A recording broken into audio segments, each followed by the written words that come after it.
and Schaefer. Happer and Schaefer. Happer and wow, Schaefer. It's Connor and Mike. Yeah.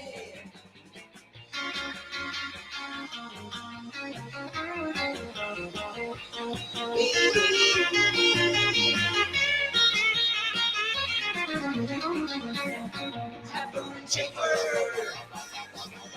Happer and Schaefer.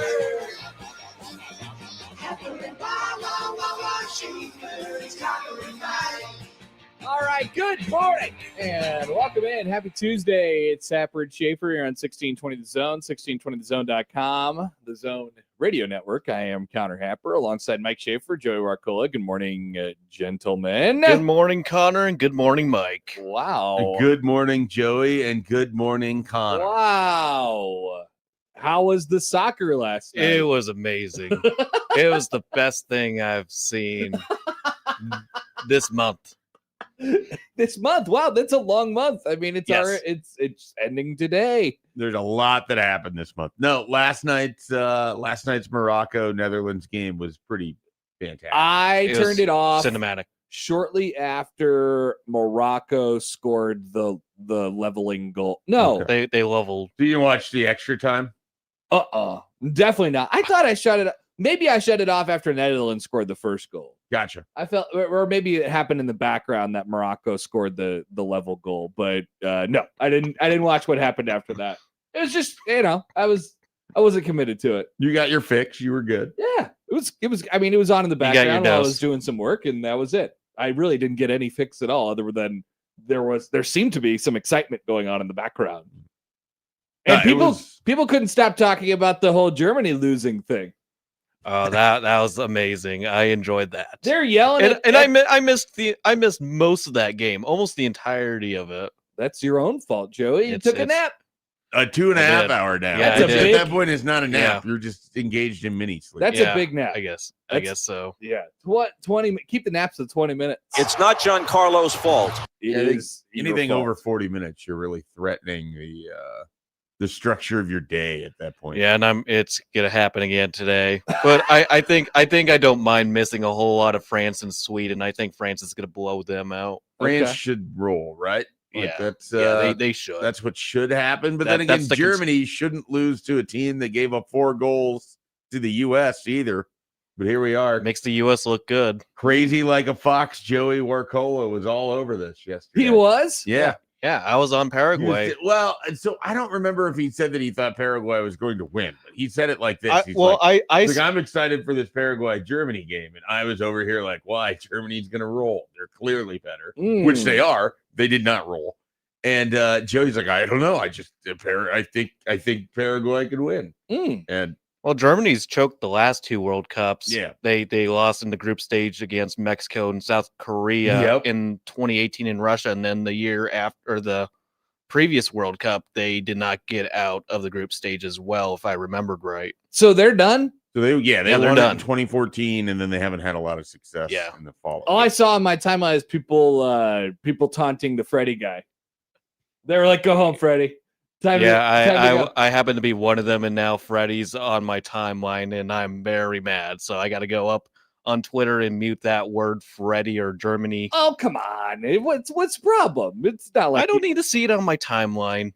It'll go away soon enough. I mean, you're going to see it because people are going to retweet it, and I'm gonna tell you this too. It's gonna get worse because he is not going home until we're talking about the viral sensation on Twitter, who's the alleged German fan, who we've never seen his face, and it's a little bit eyebrow raising here. He's not going home until July 23rd. Yeah, so I saw a response on Twitter to thing about after the World Cup, and he said he's probably going to turn off his Twitter account because he's not interested into the influencer life. Interesting. So he's going home on July 23rd. So for the account that is definitely real is going to be deactivated. That's what it seems. He was recently gifted stuff from Gordon Ramsay. He posted some pictures of like cookbooks and cooking ware and whatnot. So he's not going home until July 23rd. That means there's going to be 3.5 weeks of brands just constantly reaching out to him and telling him to go places and do things. Hooray! And if you're him, which is supposed to be a young poor person, or I don't know if he's supposed to be poor, but whatever he is. How are you supposed to be poor when you're going to all these World Cup action? Whatever it is, like he's supposed to be just a person who's basically backpacking America, even though he has a car and all these other things. You get the point. He's going to take the opportunities, not only because he is halfway that, also because he is halfway a plant. And that's what's going to happen for the next 3.5 weeks. So enjoy that. I think one of the big takeaways that people have had from the World Cup experience in the United States so far and all of the different fan bases that have been here, everybody else takes a lot more vacation and gets a lot more vacation than you do. Seriously, he is gone for 2 months. Yeah. I mean, it's not really surprising because the Europeans famously go on holiday a lot. But how do we bring up? It is a stunning reminder of how much more work people in the United States do relative to their peers. How do we bring up the potential idea to get the entire summer off? Is that possible? Look, no. I mean, that's what Freddie is doing. I don't know any other way to say it. If Freddie can do it, possible we can too in America. We will be here. Either both of us, more than likely, occasionally one of us. Yeah. Never neither of us. We'll have a day or two that each of us take off. Well, sure. We'll be pulling teeth. Friday will be neither of us. Friday will be neither of us. That's true. That's what we call a holiday. Yeah. Now we will rank those holidays and tier those holidays coming up today at about 7:30. I'm going to admit I didn't rank anything that wasn't like largely a known thing. Like I didn't rank, no, I'm not throwing. No.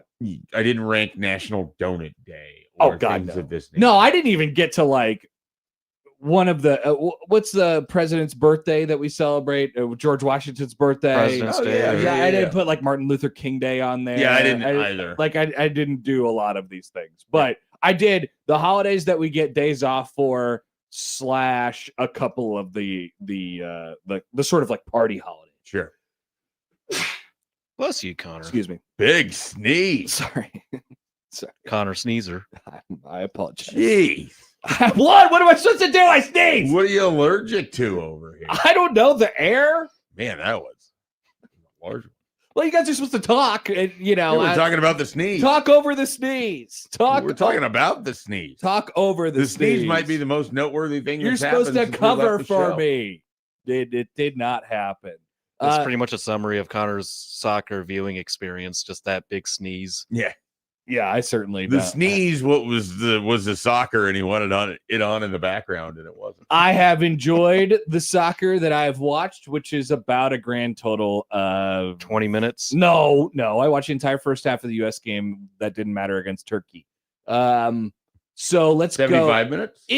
I think we're approaching 90 at this point. Wow. Because I had it on for at least like 25 last night. So today, anything you watch should be considered extra time. That's right. +9 or whatever it's going to be if we've had injuries and things like that. Let's see. What will I be watching today? Ivory Coast, Norway. That'd be a good game. Could be a really good one. France, Sweden. That's first game. And then 8 o'clock is Mexico, Ecuador. I feel like I've seen a lot of games that take place in New York or Jersey at MetLife Stadium. Well, I don't know if I want to watch that. That's where the final's going to be at. Unfortunately. Oh, really? Yeah. Yeah. The third place game is at Hard Rock Stadium over in Miami, or you're right. Miami Stadium. You're right. The third place game is in Miami. We've talked about is Kansas City over? Or are they done? No, they got a couple more games left. They have they got some bracket games? They have a round of 32, and then I think they have a quarterfinals match. Yes, they have Jiha on Friday. And Argentina could potentially be in that quarterfinal match in Kansas City. They have Colombia and Ghana. That's a really good one. That's a very good Colombia one. fans travel well, and I think they are going to make a big run into the quarterfinals. I think Colombia could end up playing Argentina. I think that could be in Kansas City. Wow. Whoa. Just imagine that. That would be pretty cool. Yeah. That could be really good. Text from the 602, famously even on holiday and during summer, quote, "We be where we be." That was a throwback to the old promo from last year, which we got changed up this year, which was nice. We were talking about a lot how we had a new app this year, and it can't make us have good takes. Yeah, which implies that we don't have good takes at any point, which is up for the listener. I think that's possibly accurate. Well, if food's involved, people certainly think. That is true. And if power rankings and tiers are involved, people could decide on that one as well. Also, people might not like it, but in honor of the topic that we sort of threw out there yesterday, we have now returned with research and stats and names and numbers on Nebraska's overtime misery since they had to evaluate where Iowa was. This could be a once a summer refresher. Maybe it should be, at least until Nebraska actually either gets a first down in overtime or, darn it, wins an overtime game. Chances are they're going to have one. Some overtime points. Chances are they're going to have one this year. Yeah, they've been pretty consistent with having a game each year. They didn't obviously last year, but for the most part, in the time since 2014, their last win, they have largely played one game a year. Just about. Yeah, just about. So we will discuss all of the happenings in those games, which I'm sure you've heard before, but we're ready to refresh that information again. Coming up today at 7 o'clock. Also, some bad news in Husker football land yesterday for a variety of different reasons. We will get to that today on the show. Mitch Sherman will join us coming up at 8:30. Jacob Adilla coming up at 9:15. We will ask Jacob about my least favorite tennis player, Yannick Sinner. Did he end up losing yesterday? No. Well, I'm not too sure. I'm not too sure. Oh, he ended up winning. He ended up winning. Yeah. Even though he was hobbled and injured. Ouchie. He won the last two sets. I think 6-3, 6-2 or 6-2, 6-3. He found a way to get it done. Congratulations. I will give him credit for that, Mr. Sinner. Hooray! Wow. He played a 5-setter in round 1 as the number 1 overall seed in the tournament. Interesting. That's just interesting to me. It is interesting. It is indeed. We'll talk. You could be even able to share those in Mike and content. That's right. Today. We have that. Please explain this. Yeah, well, in honor of Bit Week, we have decided to enact some of the bits from other shows that you listen to regularly. It's 6A to 6P here on Unsportsmanlike Conduct. This is that show, apparently? Yeah. I didn't know. On 1620 The Zone. I can't even make a fake promo in my head. That's okay. As I'm trying to explain this.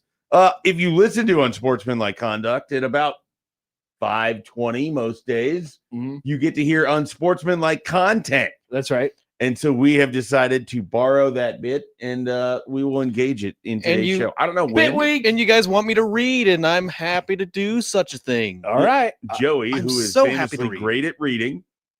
Many people have said so. Yes. We'll have the opportunity to read some questions. And these are topics that we probably otherwise wouldn't be talking about today on the show. Sure. What if we did it at 6:45?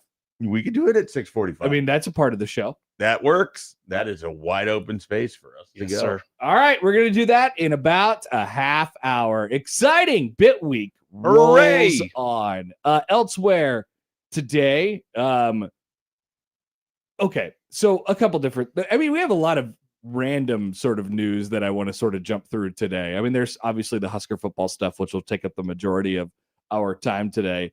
Memorial Stadium continues to be a concert venue. Oh, do you know a new one? Oh yeah, you didn't hear about this? Oh. Yes. I love when you don't hear about. I learned things. about this only because of a debate that was happening yesterday between two people in their 50s about whether it's called country or country western music. So what the hell? Yeah. What?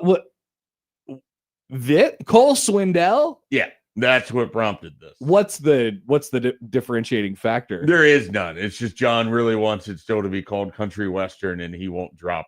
Oh, John. This is between John and Severe, Michael, who filled in yesterday. Okay. All right. Severe's like, you can just call it country. Yeah.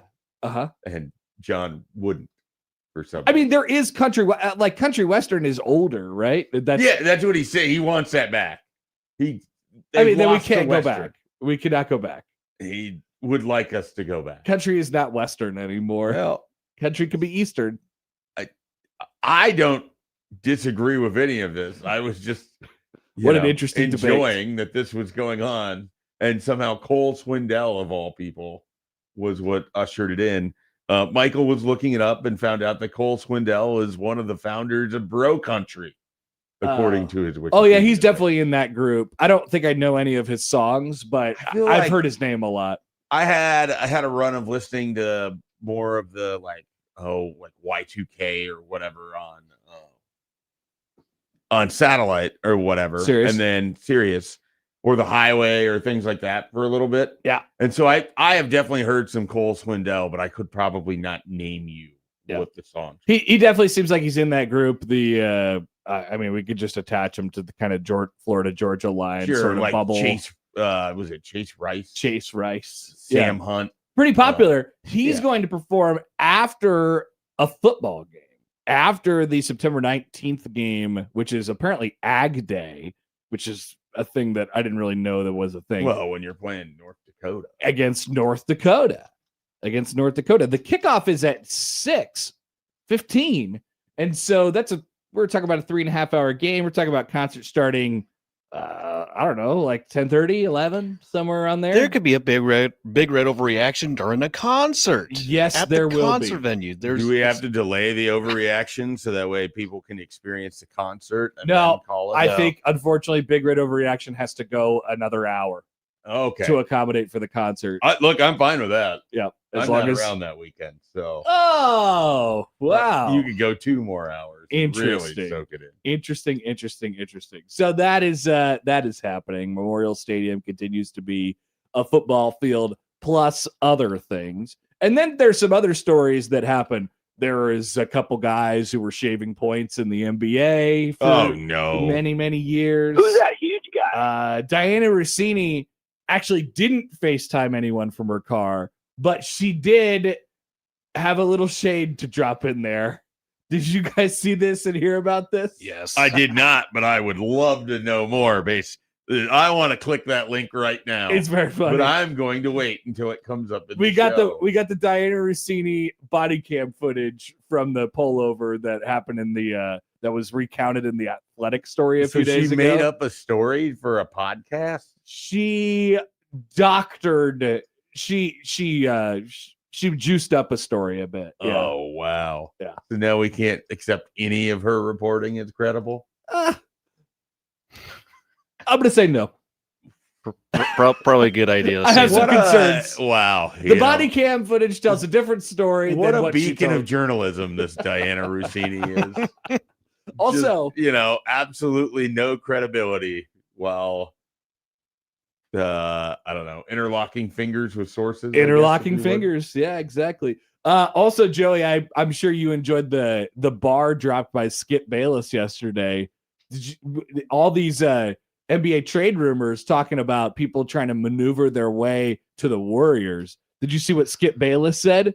He called yeah. I thought you were talking about other trades, but yeah, the no, not that trade, not the Jaylen Brown trade. No. We're going to put that on the shelf for a couple days, and we're going to get back out the potential LeBron and Anthony Davis and Draymond Green and Steph Curry all play for the Warriors. Don't love it. Skip Bayless called them old and state. I like it. I love this. I love it. He's the master of nicknames in pro sports. Just totally disrupts the plan of getting LeBron back to Cleveland. It does. I don't love it. It throws a big wrench in it. Plus, it involves the least likable player in NBA history, maybe. Anthony Davis. Well, it actually involves 2 of them when you think about Draymond Green and Anthony Davis on the same team. And then 2 of the most likable, and LeBron and Steph. No, I agree with that. Like, trust me, I like the idea of seeing what the Steph Curry LeBron would look like. Yeah. It's the other 2 morons, so they don't want both. What? Yeah, seriously, why are they bringing them along? Why does anyone need Draymond Green for anything? Great question. That guy needs to go away. Draymond's BFF with LeBron. And why is LeBron hitched his wagon to Anthony Davis? That is weird. Yeah. I really want this tree to fall over in a stiff wind. Like that's what I need here. Seriously. We get a comment from YouTube from Kyle. He says, I can't wait for the Schaefer hot take market. Oh yeah, that's another We'll bit that we only got 2 more days after today to we'll figure this out. Joey, are we locked in for a wacky guess Wednesday? I haven't got someone, but I think I have a really good idea who I want to reach out for this. We're doing a wacky guess Wednesday tomorrow. We got to work some of Matt's bits in here. We've been mostly on sportsmanlike conduct so far. Do we bring in Josh? The wacky guess Wednesday would be a Matt McMaster bit. What other ones? Do we bring in Josh for a celebrity guest appearance for Odd News? We did talk about doing an Odd News. Dog of the day. Matt do like? Oh yeah, we give out picks. We have to give out picks on Thursday, mostly for things like maybe on Thursday hot dog eating contest, things of that nature. Maybe on Thursday, like when the high is 97 or something like that, we could all wear jeans. In honor. Yes, I've got a sweater I wouldn't wear. I do not. I like to wear jeans. Doing the sweatpants look. I don't want to wear jeans. It's so hot in here. I know.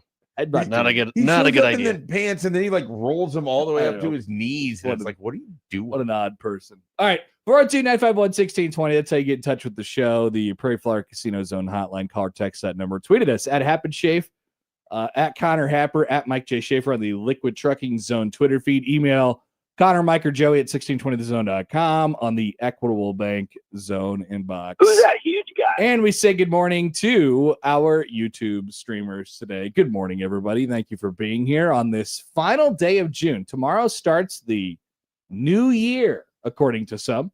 If you are in college athletics, which many of you care about college athletics deeply, tomorrow starts the new year. Exciting. So all of the brands are changing their apparel providers. If they are changing apparel providers tomorrow, contracts get renewed.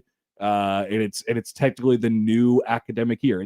Tomorrow is 26-27. Today is 25-26. Okay.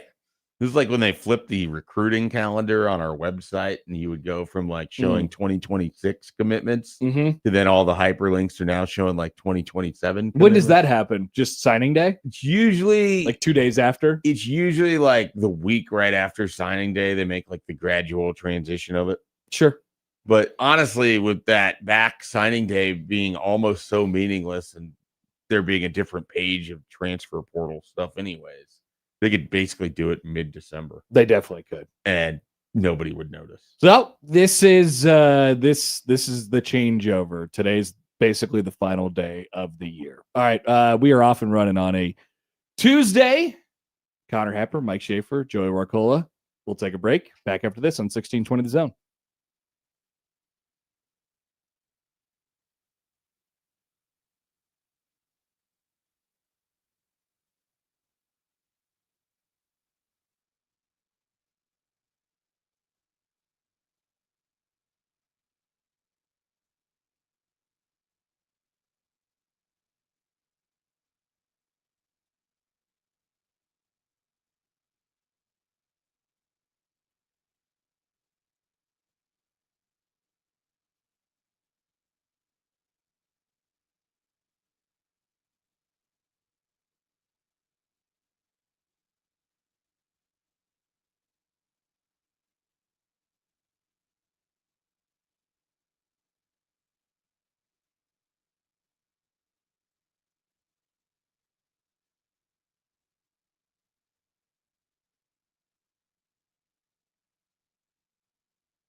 You know what? There probably won't be another moment in which we have to get to this story. So let's just do it now. Since Schaefer was so interested in the latest and the greatest with Diana Rossini.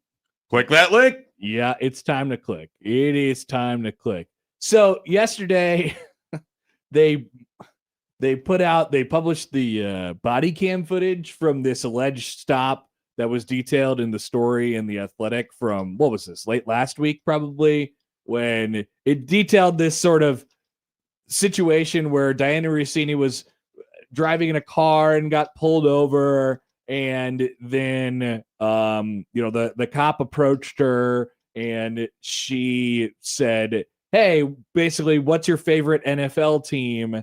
And let's FaceTime. It was something along that idea. It involved a FaceTime with an NFL head coach. And everybody kind of thought, oh, well, this is fascinating considering her recent very public history with Mike Vrabel. So the body cam footage came out yesterday, and it depicted a slightly different story. None of this is newsy. It's mostly funny, and it's directly funny for one specific person in this very room. So it was a 7-minute and 10-second video. At no point is there a FaceTime to any of these conversations. The officer pulls her over. She's driving a truck on the highway, and she immediately tries to play it like really, really cool. She tries to be bros with this guy. She's the police officer. She says, quote, I'm an NFL reporter. I just broke that Sean McDermott got fired from the Bills, and that's what I was just sending a tweet. I had to send a tweet. I was going to pull over because I have to make calls. I know you don't care, but I just wanted you to know my reason why.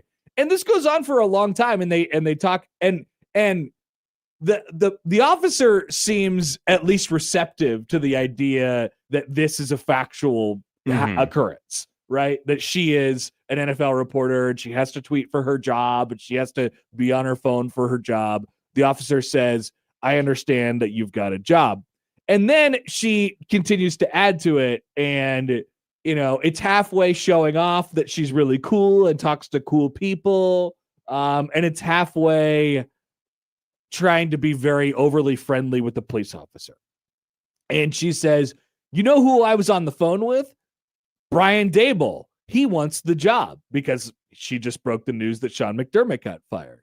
Next, she goes fishing a bit, and she asks if the officer is a Jets or a Giants fan, at which point the officer declares that he is a Minnesota Vikings fan. And he adds, I'm a Vikings fan, unfortunately. That is that is a real Vikings fan. And they're apologizing for it. Then that's how you can tell the difference between those who are fans and those who just want the credit of the misery. Then she digs back in her phone and she's like, oh, I got something for that. He's a Vikings fan. She pulls up her text thread with Kevin O'Connell, and she shows him his phone. She shows him her phone and she goes, look at that, and the cop's like, wow. I mean, whoa. Like he's kind of like, oh, that's pretty cool, actually. And she's like, yeah, so that's basically what's going on there. And then she mentioned at the end, quote, their quarterback sucks. 9. Which all of this to me is only funny because of that exact line right there. Hilarious that that police officer is a Vikings fan, and hilarious that the way he said it in the body cam footage, an NFL reporter, quote unquote, is throwing shade at the once great eye black wearing Minnesota Vikings. The never great. He was great. To avoid. He won a national championship. He was a first-round pick, top 10 pick at that. The Minnesota Vikings. He won a national championship, and now he's being replaced by Kyler Murray. So no FaceTime, but a little shade at JJ McCarthy. This is great. What a fantastic body cam footage. One of the best I've ever seen, actually. Really? Yeah. Because it didn't. It usually ends. Is it one of the best you've ever seen? Because it didn't end terribly. Because usually, if you're watching body cam footage, it's not a great thing. Exactly. And so on the Office, where some of it is, they go for like the cringe comedy where Michael Scott, goes to Scott's Tots and Prison Mike.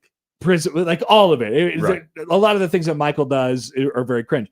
That was basically this. This was a short episode of The Office. This was it's like 1/3 of an episode. If you don't like the cringe stuff, you should not watch this. If you do like cringe comedy, you should cue this up at your office today and just watch the 7-minute body footage. It is disgusting in one part and hilarious in like several other parts. It's so pathetic. It's very pathetic. It is so incredible. There's no doubt about that. It is pathetic. Like, what a narcissist. Yeah. You're not that important. And then on top of it, to spin it later on that you had this entire exchange that didn't happen. Like, just calls into question your entire career. It's just amazing. I mean, of course, yes. I mean, that's already gone. We can't take her seriously ever again. But it's getting. I don't know if it's getting worse, because I don't think it gets worse than interlocking fingers with a head coach at a resort in Sedona or whatever the hell they were. Yeah, the only way this gets worse is if it comes out that she made up sourcing. That's like the last straw of like absolute public disgrace, embarrassment that she's going through. But it gets funnier because it's every little thing that happens just makes her look worse and worse, or I don't know about worse or worse, but it just adds to the hilarity of the story and continues to follow the storyline of, she has we talked about it the other day. She has a very unique job, and it's a unique position to be in sports. And she very much wanted to tell everybody how cool she was and used her position as a quote unquote cool person to get to do, who knows, the string on this could be as long as the day. I mean, we don't know where it ends. I'm waiting for more body cam footage. I'm waiting for more text message. Yeah, that's true. Like, now we're just going to have a run on because she gets pulled over every other week or whatever. Yeah, because she's texting and driving all the time. She probably uses that excuse 400 times. Every time she gets pulled over, she says, who's your favorite NFL team? The best is there's like a video of someone on an airplane, and it's like the flight attendant, like, hey, you got to power your phone down. That would be a good one. Like, well, I'm actually texting with, whoever right now. Yeah. I'm texting with Andy Reid about Patrick Mahomes' condition right now. Are you a Chiefs fan? What's my favorite NFL coach's name? I was gonna go with Canales, but is it Dave? Dave Canales? Dave Canales. Yeah. I was stuck on I think it's Dave, but I don't want to get it wrong. So I was texting Dave Canales. Sorry. I actually, you know what? Great idea.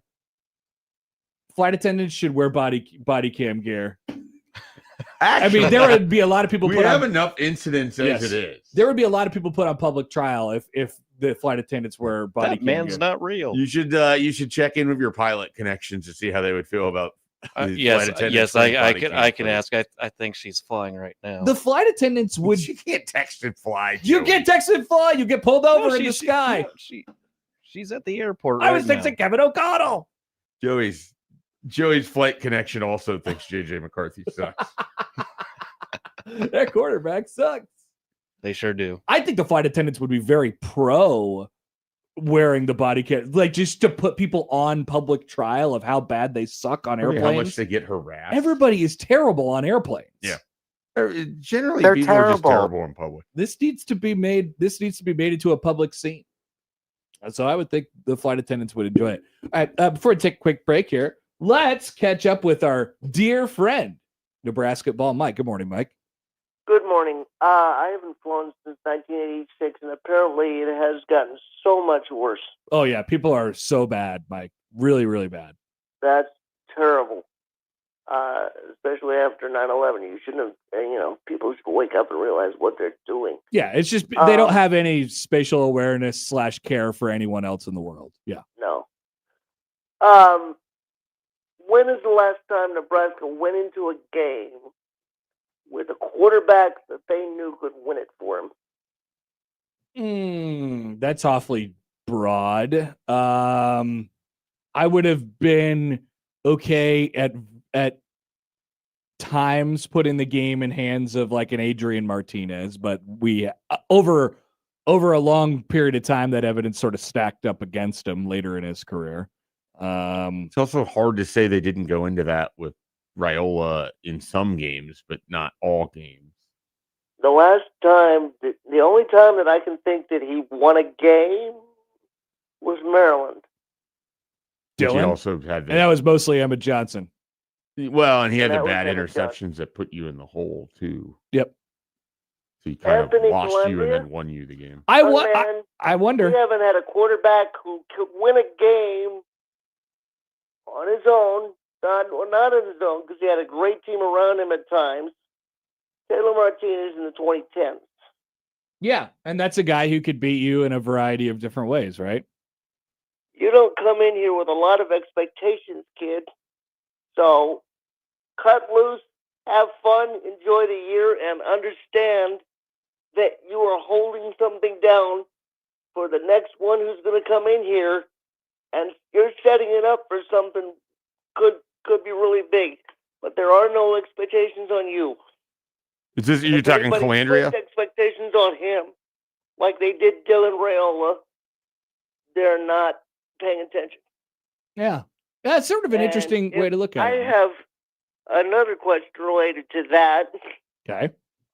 Is the Hawaiian Mafia getting Dylan paid because they know he's not very good? I mean, he's there. There is talent in there somewhere. He has talent. And guys with talent always get paid. $5 million to sit in Eugene and be a backup. Is that what he's getting paid? $5 million. That's what I heard. That's a lot. That's a lot of $1 million. Very skeptical. He's getting $5 million for 1 year. Maybe it's over the course of 2 years. Oh, how about that? Yeah, if he actually plays next year, then or potentially up to 3 years. They better know what they're doing, and I don't think they do. Oregon or Nebraska? They put too much on the kid, and I think he put a lot on himself, and we don't operate like that here. Yeah, which would lead to the idea that he's in a better situation in Oregon. You know? I don't know what this feels like. I'll plug back in about a month. But we need to feel better as a program in the state. And right now we don't. Yeah, need a little bit of juice. Thanks, Mike. Appreciate the call. So I was sort of the gears started turning as Mike was talking about Calandria and his like positioning, his place in this entire thing. Is he just the Trey Taylor holdover in everyone's mind? He's not for me. Me neither, but I mean that's kind of the way that Mike put it. I guess I hadn't thought about people being at that point yet mentally because people were excited for Trey Taylor. No doubt. And Mike was just saying like, hey, I need something to be excited about. People have definitely latched on to Trey Taylor. I guess it's hard for me because now I'm mentally at the point where I'm already sort of assuming Calandria is your starter for next year because you don't. There's enough evidence to show that you should not just go right into it with the next true freshman. You could be a 2-year holdover. Yeah. Well, that'd be a long hold. Like people are waiting for Trey Taylor. Sure. This is the point. People are waiting for Trey Taylor. Yeah, I don't know. Like in the time of which you're waiting for Trey Taylor, you might see a quarterback that can help Nebraska win some football. That's what I'm saying. Yeah, I agree with you. I think you're completely right on that, and that's how I view Calandria as well. But it seems like a lot of people are just like, can you get me past this? I just want to start the Trey Taylor era, which is fascinating. I hadn't really thought about it that way yet. I'm so in the day-to-day, I can't think about what's going to happen in 2 years. That's where I'm at, too. I just want to see what it looks like with Calandria. Like, I'm more than anything want to know what changes with the offense, whether with the offensive line, the quarterback run game, all the different stuff that allegedly you can do now that you couldn't before. And so what that all looks like, it's paramount to me. It's time for unsportsmanlike content, or what did we call it? Happen, Schaefer. Mike and content. Thank you. It's definitely not unsportsmanlike content in Bit Week after this on 1620 The Zone.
All right, we're going to take a call here in a moment. We're going to kick our new fun bit down the line just a little bit because we're running out of time for this segment anyway. So it's a nice time to take a call, and it's a nice time to remind you all that we have tickets to the Ocon Expo, which is also this week's half-off deal, which you can get Friday at 9 at 1620thezone.com. 3-day pass, originally $60 for just $30.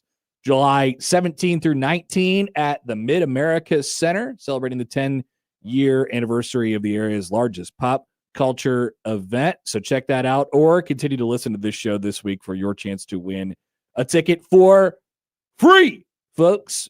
That's right. That's what we get you on Happen Schaefer. Also dumb bits, also stolen bits during Bit Week. Also callers on the Prairie Flower Casino Zone hotline. Here's Terry. Good morning, Terry. What's up? Hey, good morning, guys. Great show as always. I really appreciate you. Thank you. I appreciate you. Hey, I just got to respond to basketball, Mike, I guess. Calandria does have pressure on him. I mean, go out there and just wing it. We have no running backs that are proven. Our top running back that's supposed to be coming back is rushed for 127 yards. I mean, he's got a lot on him, and I would say you got to get TJ ready. I mean, seriously ready. This thing of just anointing quarterbacks when they come in, just we're paying them money and they don't have to prove anything, but just go out and play whatever. I guess somewhere in our program, that's got to stop. Maybe that's the new way of college football, but you got to get TJ ready because this young man's going to take some hits in the Big Ten. It's not the conference he came from. In the Big Ten, he's going to take a lot of big hits, and we got to get TJ ready. The other thing is, who was probably the best quarterback I thought that was ready? I give it to Tommy Armstrong, and it could be because he also had a great defense behind him. But it just seemed like Tommy was always ready for a game. He was ready for a fight.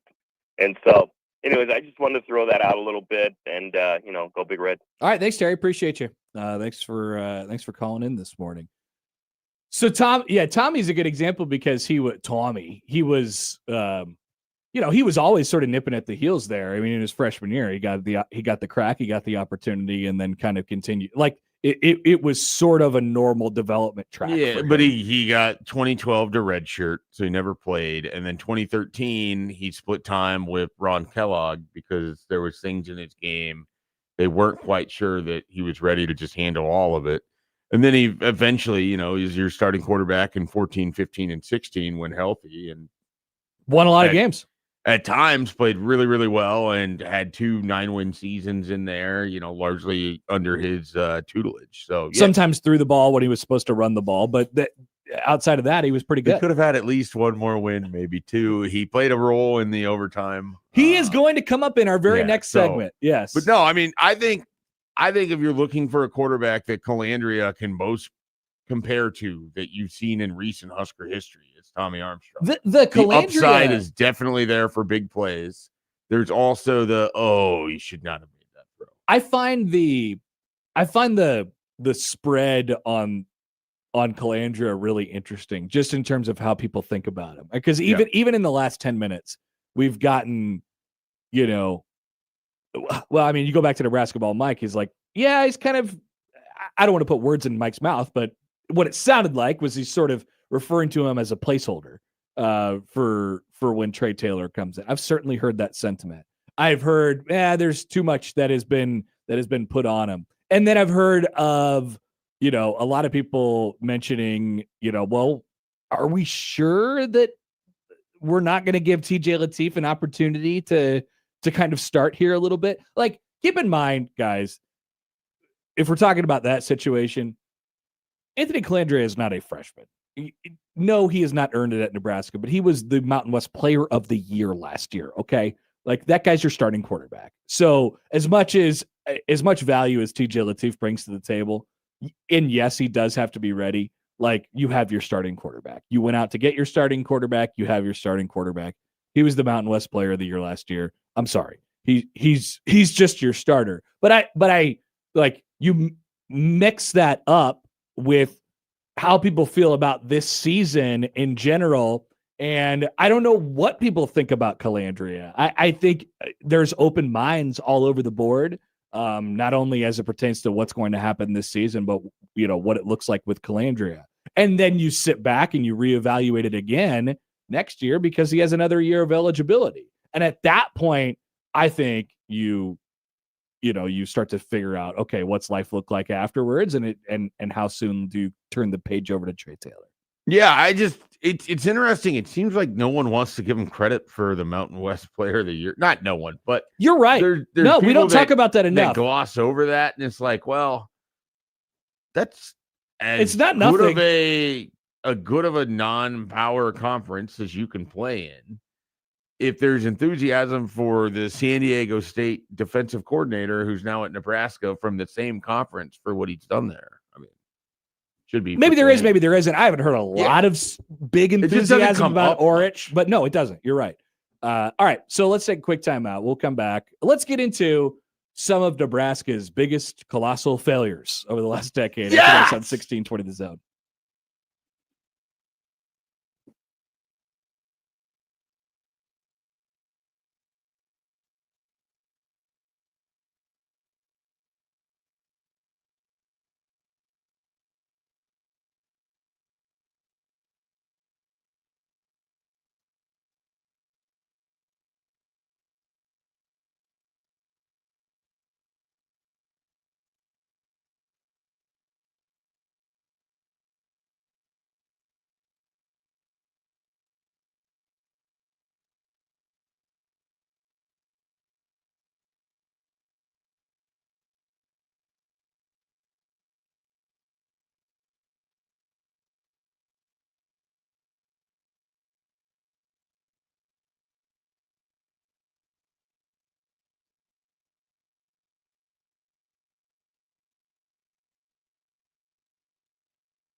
All right, 7 o'clock here on Happer and Schaefer, 1620 The Zone, 1620thezone.com. Connor Happer, Mike Schaefer, Joey Warcola with you on this final day of June. Yesterday, on the second to last day of June, we were wondering, how did we even come across this yesterday? Why did we stumble upon this again, and then we decided to make a full-blown segment out of it? I don't remember. I wish that I knew. We were going through something, then we got into overtime, and then we started talking about how bad they've been in overtime. Yeah. And then it was like, hey, it's probably a good way to remind people that they have accomplished very little in overtime. Had something to do with the Illinois game and how that was like a big opportunity. And then yes, because they were a the ranked Illinois opponent. Game was definitely the influx point for and then it was like, rule. It felt like the Dylan Raiola experience from the Illinois game just started to backslide. Yeah. And then ever since he missed that throw, no one felt the same way about him. Kind of true.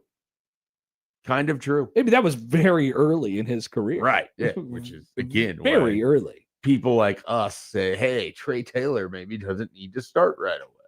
So Nebraska has played in 8 overtime games since we had to evaluate where Iowa was. That was Nebraska's last overtime win to finish off the 2014 regular season, which was Bo Pelini's last game. John Eichhorst takes the podium the next day. He says, yes, Bo Pelini finally, thank God, is fired. And we had to evaluate where Iowa was.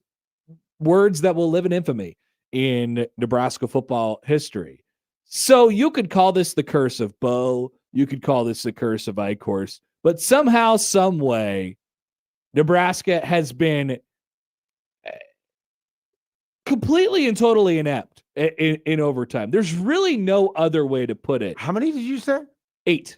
I think there's one more. Am I missing one? I think you're missing one. Give me one that I'm give me all of them. I will run through the list of what I have here. I looked at all the in-game box scores yesterday. Okay. So 2015 Miami. Yes. 2016 Wisconsin. Yes. 2017 Northwestern. Yes. 2018 Northwestern. Yes. 2018 Iowa. Don't have 2018 Iowa. I didn't know Nebraska went to overtime with Iowa. Yeah, it was the last game, obviously, of the regular season. They tied it up with the 2-point conversion, went to overtime. Iowa ends up winning, I think, on the field goal, right? Ouch. Isn't that what happened, or did I make this up in my head? I thought they won that in regulation. I'm pretty sure one of the bits with Iowa was that you've had all of these dramatic finishes, and it's, maybe you're right. It didn't get to. They finished it in regulation. They got the field goal at the end of regulation. Somehow, some way, you were correct. Some way, since that 14 game, they have never been to overtime with Iowa, and they've basically exclusively played 3-point games, except for the 2 giant blowouts. I don't know why I thought that, because they got the 2-point conversion, but then they didn't. It might have been Hawkinson or Laporta at that point, 2018. Laporta, probably. Yeah. I just remember Cade Warner catching that pass and getting knocked down. I don't know why I thought that was overtime, but yeah, it wasn't. It was. They never go to overtime with Iowa. As bizarre fourth quarter. The chances that they could have had an overtime game with Iowa since 2014 are astronomical. I forget because the times in which the game has been tied with about 2 minutes left to play has been. I mean, there's probably been 4 of them. 18, 19, 20. 20 was like a late last-ditch comeback effort, but they still made it a 1-score game. So it was 18, 19, and then I want to say for sure 23 and 24. Yeah. So there's 4 at least that you were tied at the last minute of regulation. At the minimum, the last minute of regulation. I don't remember 21. 21, Iowa won by a touchdown. I don't remember exactly how that game went. It was feel like Nebraska was leading and then had their own punt blocked, and then everything fell apart. That was the one. Oh, that was the biggest disaster of them all, right? Yeah, they basically just blew that. I would say 20, they were up by multiple scores. I would call 24 the biggest disaster of them all, because they had just completely and utterly outplayed Iowa and still lost the game.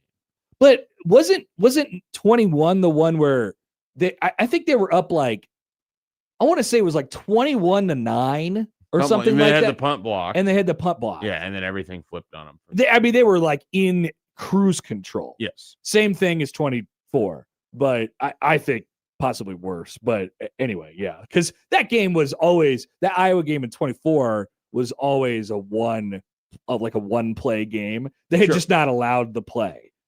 This was like a multiple play game. A lot of it was Nebraska was significantly better in 24 and dominated that game in such a thorough way. Definitely. And then you have little moments in there like Isaiah Naora just catches that pass and runs forever. Instead, it goes right through his hands. Yep. Yeah. I remember that. Yeah. So did we get it? I got it right then? We got 8. Yeah, you got it right. I don't know why I was convinced in 2018 they played a second overtime game. All right. So we have 8 overtime games. Of course, Nebraska is 0-8 in that period of time.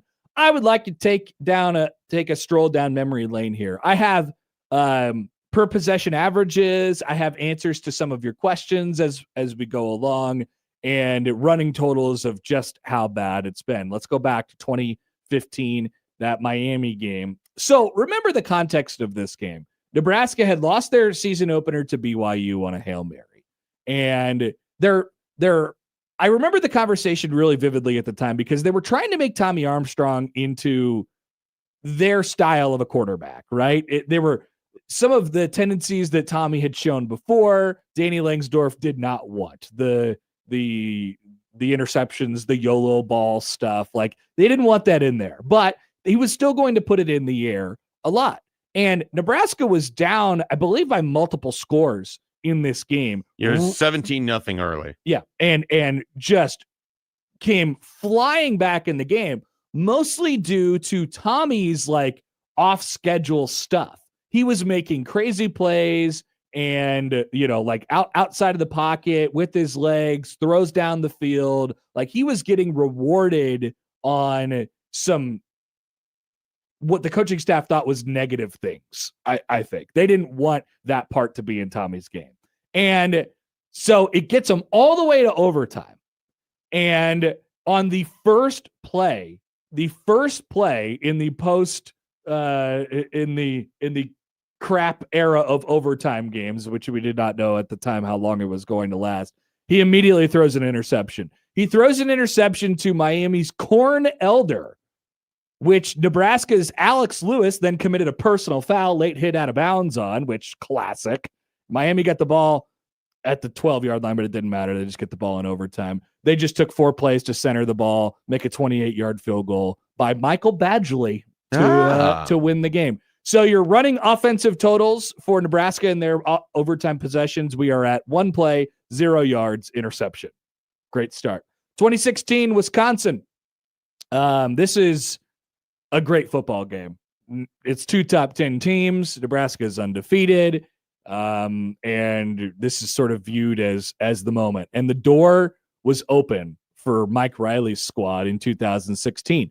Wisconsin, they get the ball first. They score on 4 plays. 3 runs by Corey Clement, 1 11-yard touchdown run by Daria Gumbawale, and an Andrew Endicott missed extra point for Wisconsin. That's right, a missed extra point. Nebraska gets the ball back with an opportunity to win the football game with a touchdown and an extra point.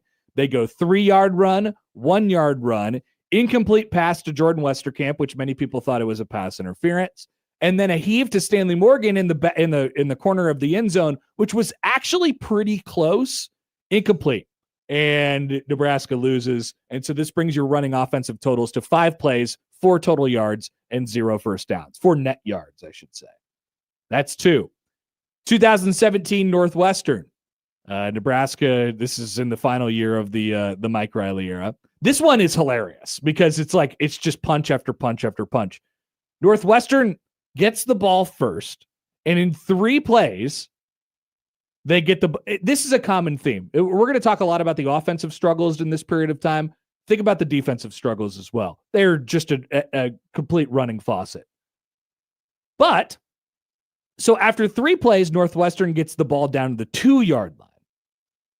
Pretty easy, right? Touchdown. No. Nebraska's defense proceeds to stuff Justin Jackson, Jeremy Larkin, and then Clayton Thorson for a total gain of just 1 yard. So you have 4th and 1 from the 1, and Clayton Thorson just punches it in. and they score a touchdown, which is the most anticlimactic fourth down stand I could possibly think of in an overtime period.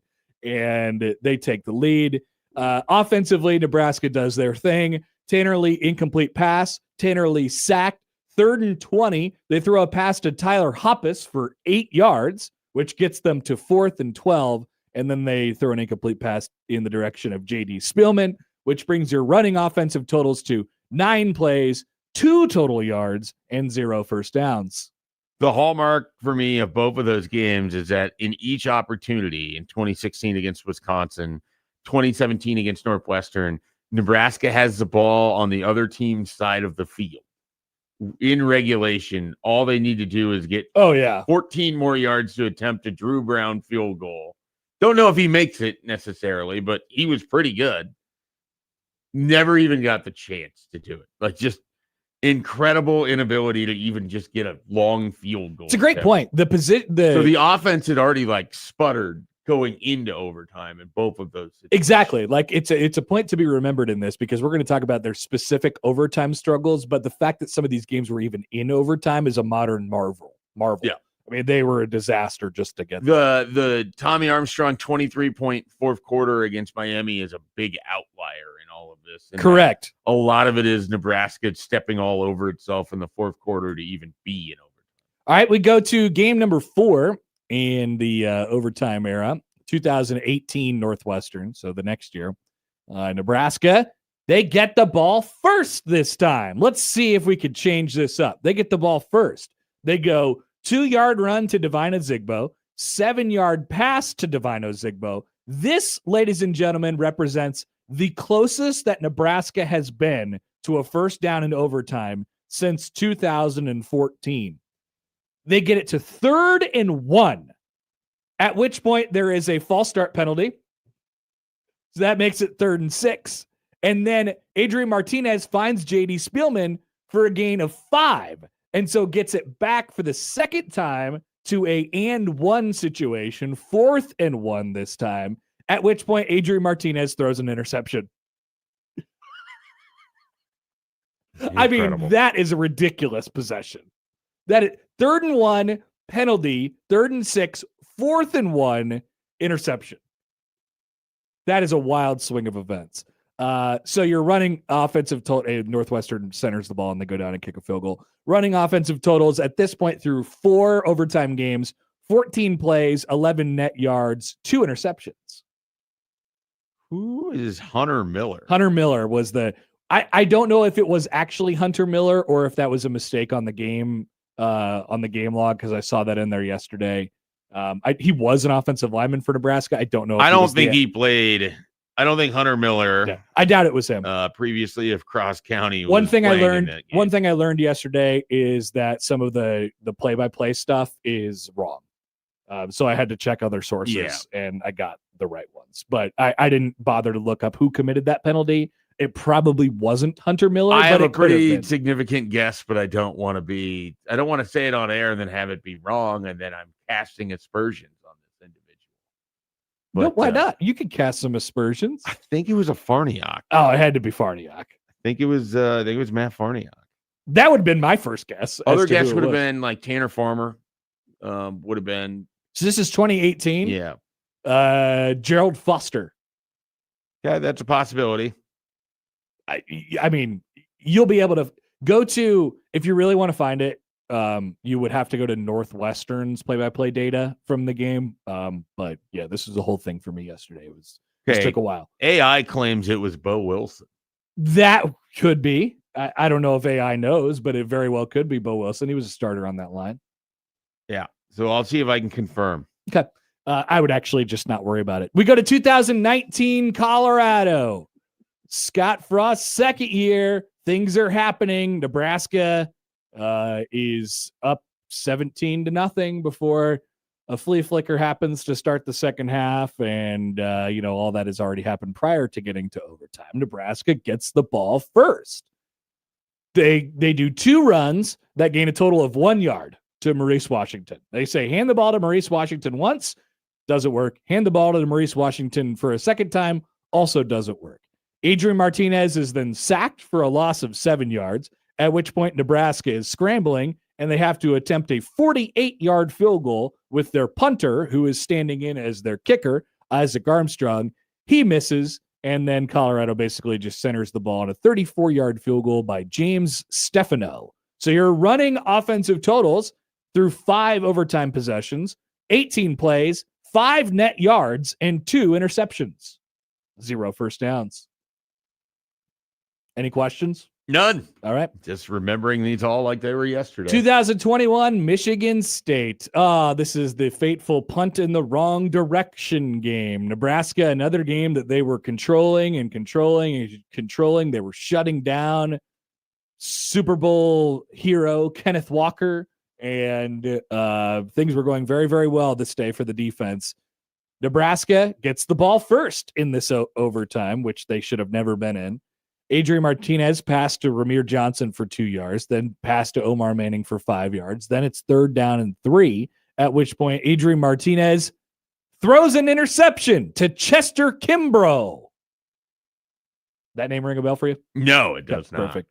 Michigan State gets a 23-yard run from Kenneth Walker on the first play, which I believe was his second longest run of the day. He busted 1 in regulation. Well, he came in with 22 yards in overtime. Like they had completely shut him down. Yep. And then Walker gets a 23-yard run on the very first play, and then doesn't score on the next 2. They kick the field goal on 3rd down from 21 yards. So this leads to your offensive totals through 6 overtime games, 21 plays, 12 net yards, 3 interceptions, and no first downs. We go to 2023 Wisconsin. Matt Rule getting in on the action a little bit here. This is This is Matt Rule. 2023 was Matt Rule's first year. It was Matt Rule. Wisconsin gets the ball first, and they convert a 3rd and 8.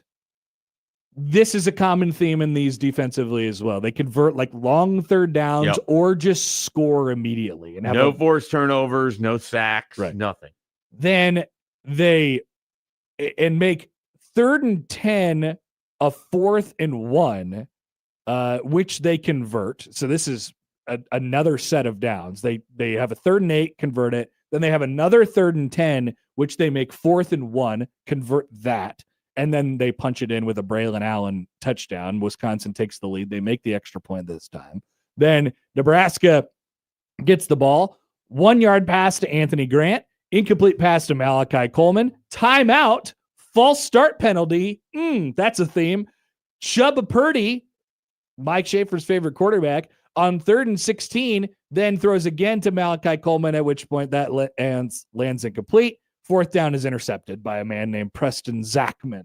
And so this brings Nebraska's running offensive totals to 25 plays, 6 net yards, 4 interceptions. Who had the interception for Miami? Corn Elder. So we have a Corn. Yep. We have a Preston. Yep. We got Daria Gumbawale in here. Yeah, this is great. We got a lot of. We got James Stefano mentions. I mean, all these guys just in your nightmares. And then, of course, the chef's kiss, the most beautiful one of all the overtime disasters. 2024 Illinois.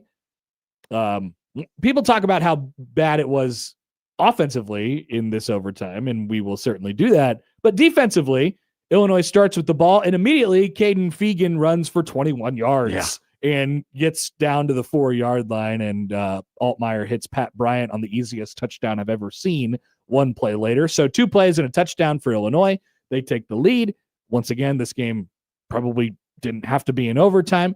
Nebraska's offensive drive starts with a false start penalty from Gunnar Gatula, then a Dylan Raiola sack, then another Dylan Raiola sack. It is now 3rd and 42, at which point Jamal Banks catches a 13-yard pass to make it 4th and 29, and people moaned and groaned in the stands because they thought Jamal Banks got hit late on the sideline, and they wanted a prayer and a miracle of a first down, and they didn't get it. Raiola is then sacked again back to his own 45-yard line on 4th and 29 just to finish off the disastrous overtime, at which point we do have to unfortunately factor in these yards.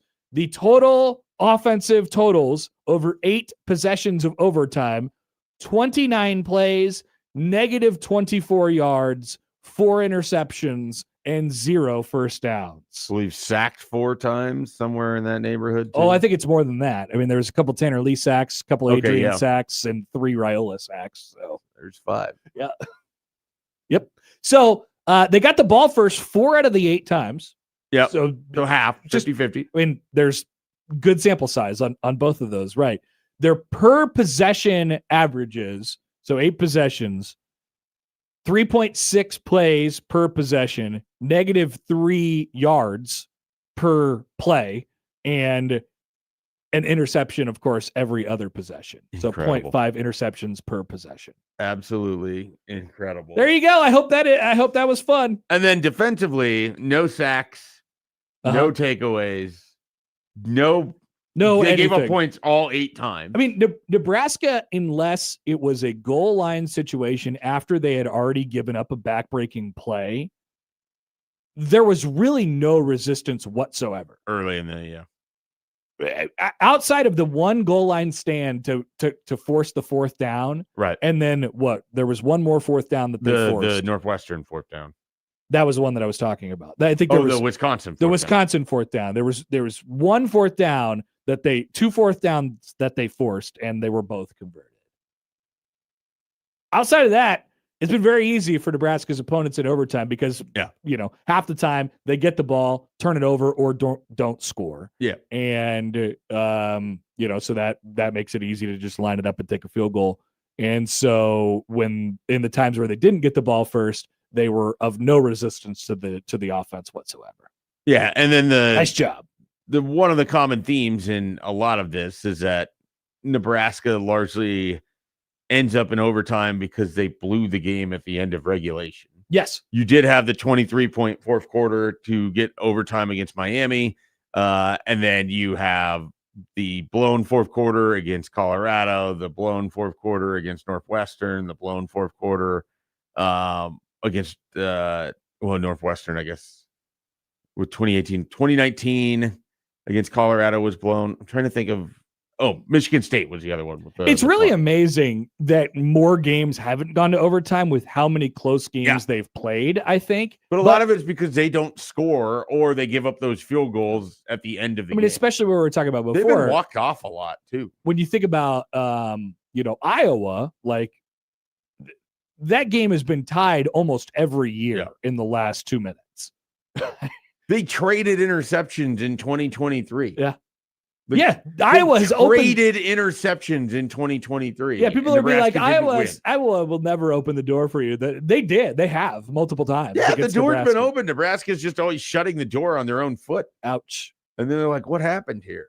I got a couple responses from you all. Here is Benoit on the Equitable Bank inbox. Connor, that analysis was painful yet oddly satisfying, like picking at a scab and finally loosening the biggest chunk.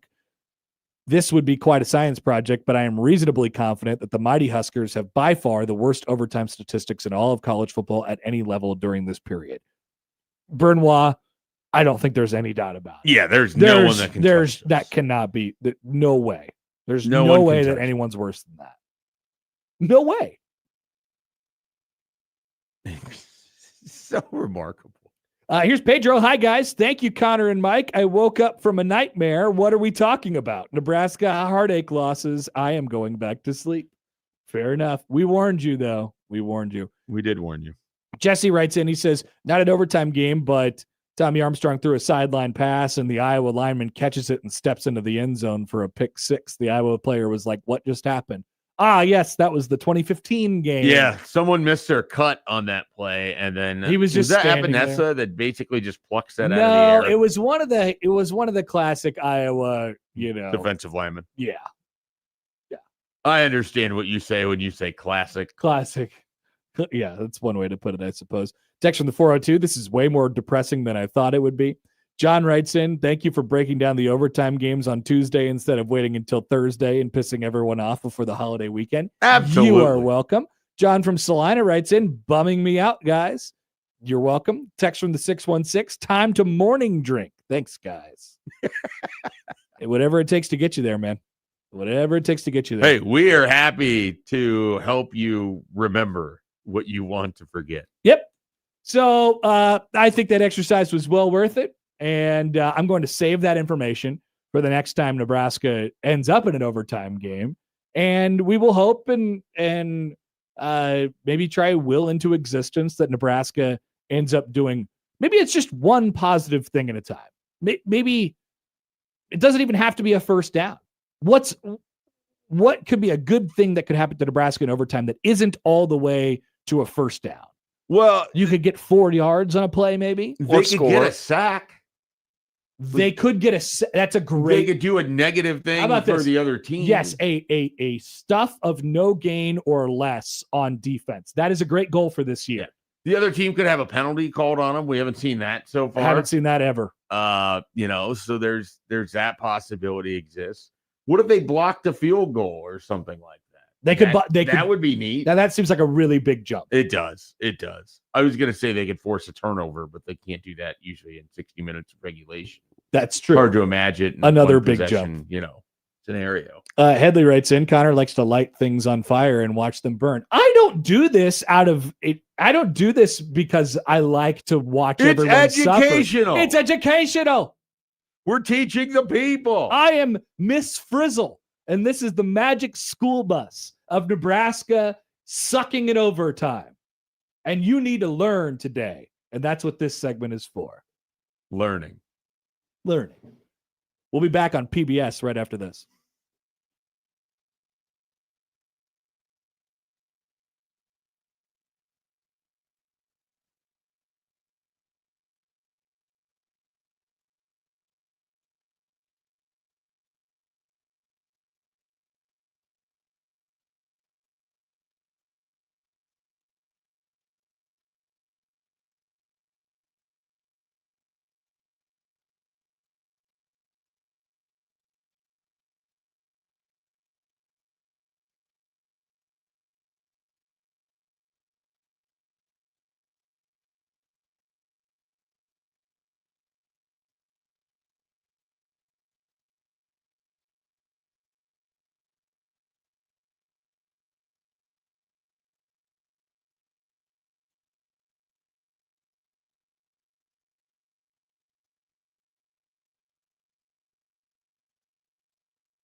Welcome back. We're Happer and Schaefer here on 1620 The Zone, 1620thezone.com. It's time for our power rankings with tiers. And because it is a holiday week, some people's favorite holiday, the 4th of July, is coming up on Saturday. And you, as an American citizen, are almost guaranteed, with some extenuating circumstances, you get a holiday for this. You get a day off of work. And folks, isn't that what holidays are all about? Days off of work? For me, yes, they are. This is incredible. It took until Memorial Day to actually get a day off. So we did the 4th. The reason we're doing this is the 4th of July is on Saturday. Yeah. I've somehow just completely neglected to rank it. Awesome. I'm going to throw it in somewhere, and then Joey can fix it for the graphic. Or I got to reschedule the graphic. Okay, I could do that.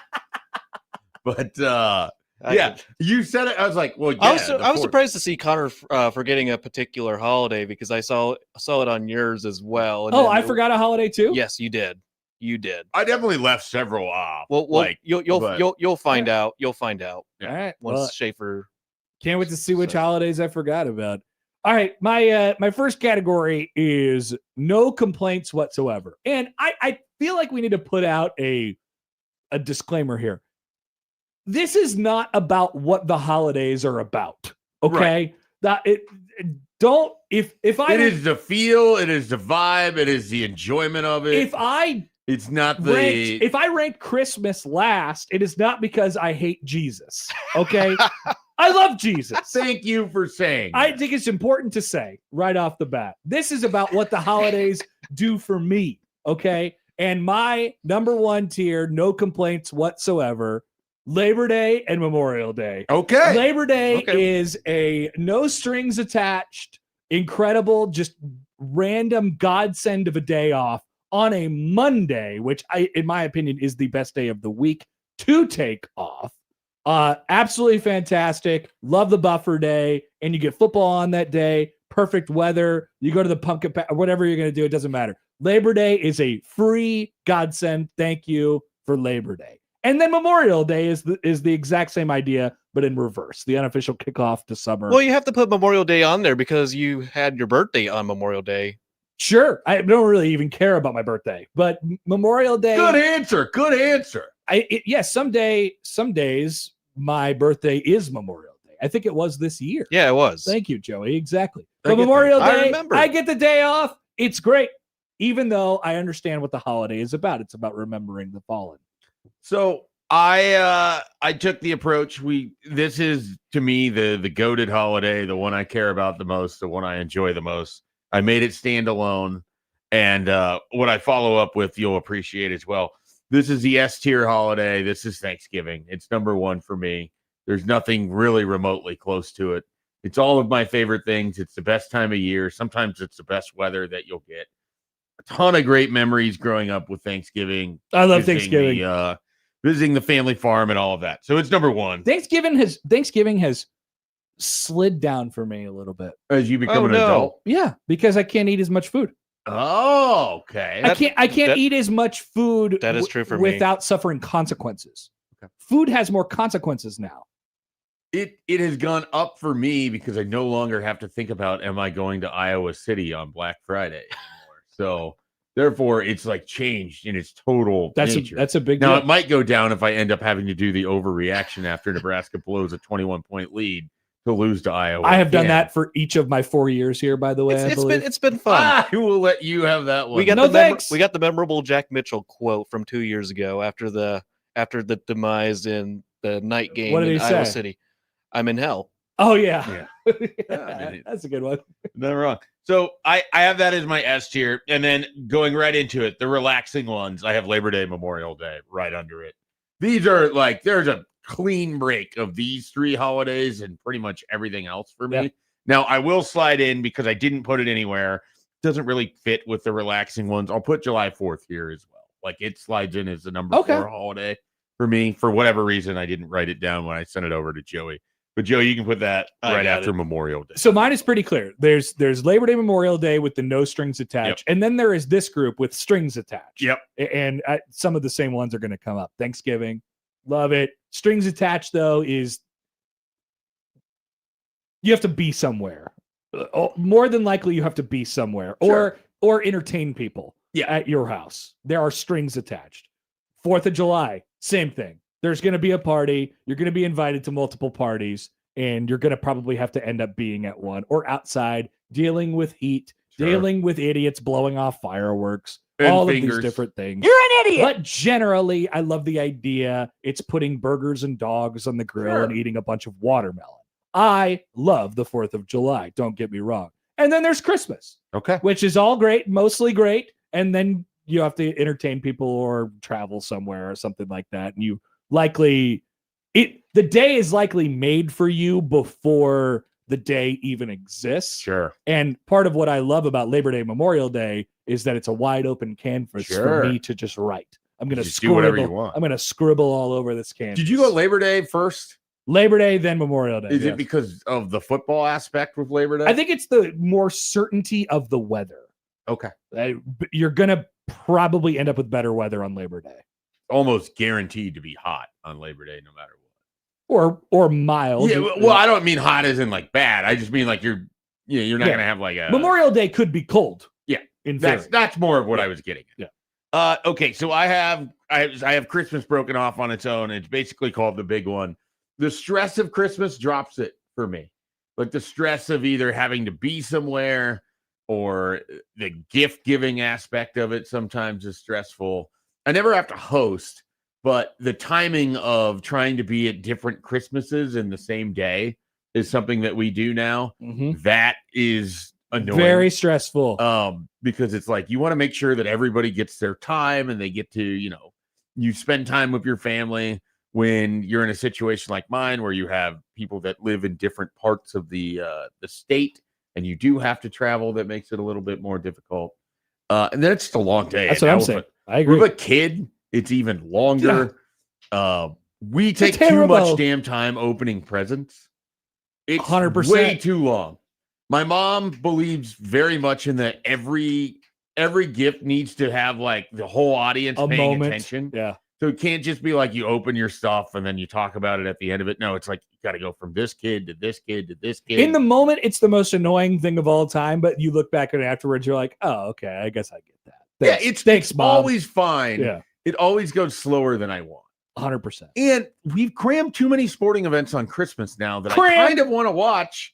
And I don't necessarily have that opportunity to because I have too much Christmasing going on. I miss when it was just the NBA on Christmas. Yeah, because I didn't have to care. Yeah, exactly. Now the NFL is on, and it's like this forces me to have to choose to be a family man or an NFL man, and I want to be an NFL man. Thank you, Roger Goodell. You're making me look bad. You've made our lives worse by putting games on Christmas. It's not Giancarlo's fault. It's Roger's fault. It is. Let's speed things up a little bit. All right. So 2 more categories for me. This category has one holiday by itself. Thanks for nothing. New Year's Day. Yep. Thanks for nothing, New Year's Day. You get it off. Need I explain more? No, not really. Thanks for nothing. Sometimes it happens in the middle of the week. Sometimes it happens on a Saturday. I mean, isn't it always directly a week after Christmas? Sometimes they make college football not happen there. Like it's very odd. New Year's Day doesn't really do anything for me. And I definitely hate New Year's Eve. Yeah, I didn't include New Year's Eve because it's not the holiday. Yeah. Okay, so I have a 3 here. It's meant more when I was younger. Easter, because I would go out to the family farm. I did forget about Easter. New Year's Day, St. Patrick's Day, for the reasons of which, like, I'm not in my 20s anymore. It's just not the same. Once again, I love Jesus. But I did forget about Easter. I'll put that in the last tier for you, Connor. Because it makes sense. No, don't put it anywhere. Just don't include it. Okay. Make it tier. It makes sense. I love Jesus. It makes sense for the name of the last tier. He's right, actually, because my last tier is called Sometimes I Don't Even Remember That These Are Days. See? And that has happened to me with Easter multiple times. I've woken up in Las Vegas and then thought, oh my God, it's Easter a couple times. That has happened to me. What's Easter in Vegas like? It's the same as every other day. You might be surprised to hear. Here is this tier for me. St. Patrick's Day, Valentine's Day, Halloween. Sometimes I get into like about noon or lunchtime of all of these days, and I don't remember that is a holiday or it's that day. I didn't even think about Halloween, which Halloween. tells you All right, like Sheriff. the value that which It gives me holds. nothing. I don't get days off for these days. I like it for my kid now. I don't care about it for me, if that makes sense. All right, I know where to put that for you, Schaefer. You can throw it in the mint more when I was younger. Yep. All right. Better if you're a bank. Juneteenth, President's Day, Veterans Day. Shout out to And all any them of those holidays. Indigenous People Day, Columbus Day, whatever it is. Mhm. If the bank has it off and the rest of us are working, then the bank wins. We love a good federal holiday. The old federal holiday. And we get a federal holiday observed. On Yeah, Friday. we get to observe a holiday. I love a good observed holiday because that means that there's an extra day in there. What are you going to do on Friday? I don't know, but I've cleared my schedule. Wow. I had an opportunity to be working and I decided to not. And that is very uncommon for me. I had an opportunity to do nothing and decided to immediately accept the first thing that was offered to me. So at 7 a.m., I will be playing golf. Disaster. I'm sorry, but you'll enjoy the golf. Oh, no, I'm looking forward to it. Definitely won't be 190 degrees. All right. That's why we're playing at 7. That's not bad. Yeah. We'll take a break and we'll come back with the headlines right after this on 1620 The Zone.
Okay.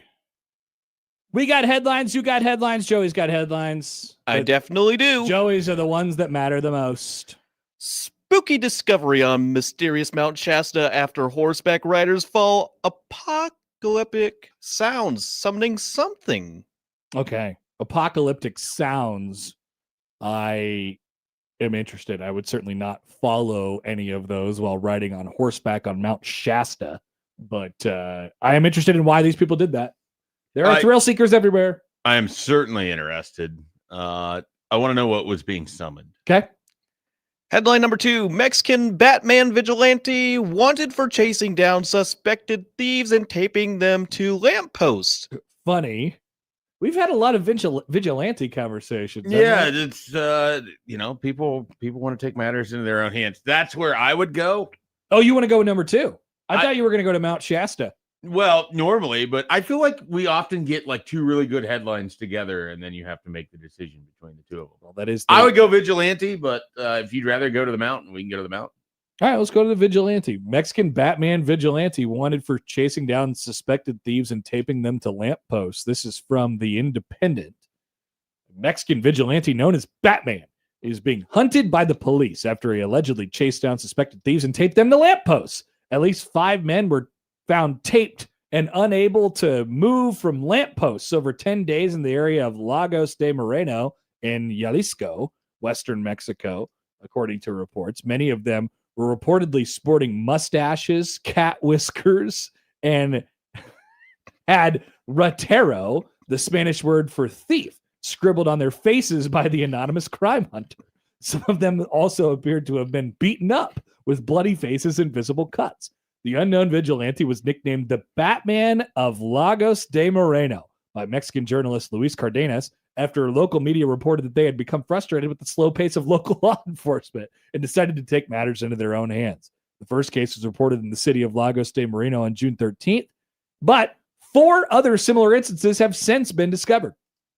Pictures show men tied to lampposts using silver duct tape, some with pink warning signs over their heads, describing what they are alleged to have done. The bikes they are accused of stealing were also left nearby in a bid to illustrate the alleged crimes.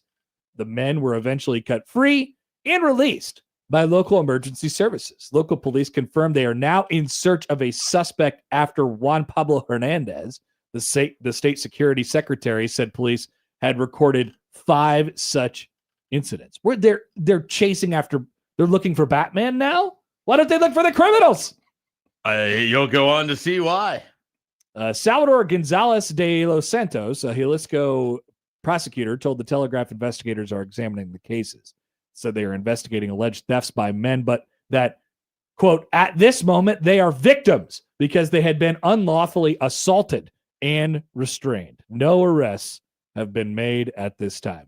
That is true. They were assaulted by Batman. And restrained, yeah. But if you were assaulted by Batman, chances are you did something to deserve being assaulted. Apparently.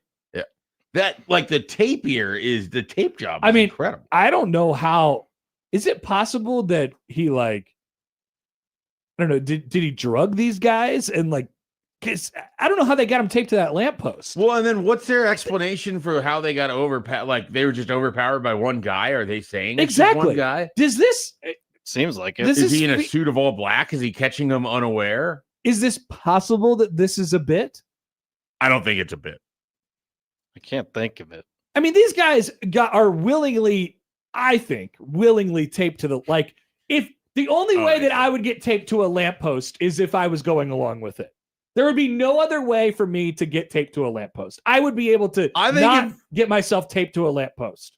If you had done something wrong and Batman of Lagos de Moreno had decided that you're going to be taped to a lamppost, you're getting taped. I would refuse. I don't want to get taped to a lamppost. They were probably refusing, Connor. That's part of how they ended up taped to the lamppost. You don't think that you would be able to physically escape from being duct taped to a lamppost? I think there are people in this world stronger than me and can duct tape me to a lamppost.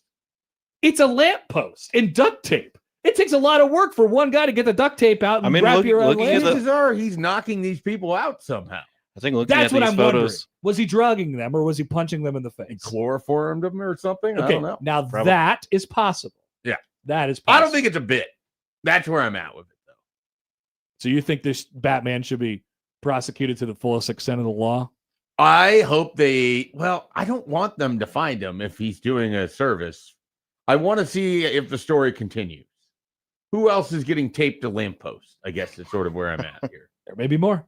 So we'll see. I don't need him to be prosecuted right now. I don't either. I want to see what happens next. But I'm also not in favor of pushing for more vigilantism. No, I don't want him to go around the streets punching people and taping them to lampposts. I don't want that. But I don't want crime. But if he's walking around saying, I'm Batman in a Batman voice, how do you feel about that? I would feel better about it. Okay. That makes me feel better. probably need him in Crime Town. We do need him in Crime Town, kind of. But no vigilantism. Let the police officers do their job. All right. We'll come back 8 o'clock hour after this on 1620 The Zone.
All right, discussing the future of our sport that we created.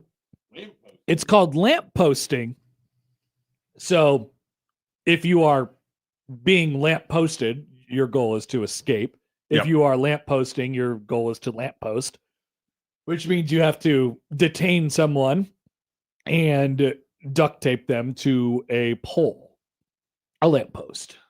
Generally, a lamppost would be favored in the NLL, the National Lamppost League. I'm just thinking, and we were coming up with scenarios in which I would or wouldn't get lamp posted during the break.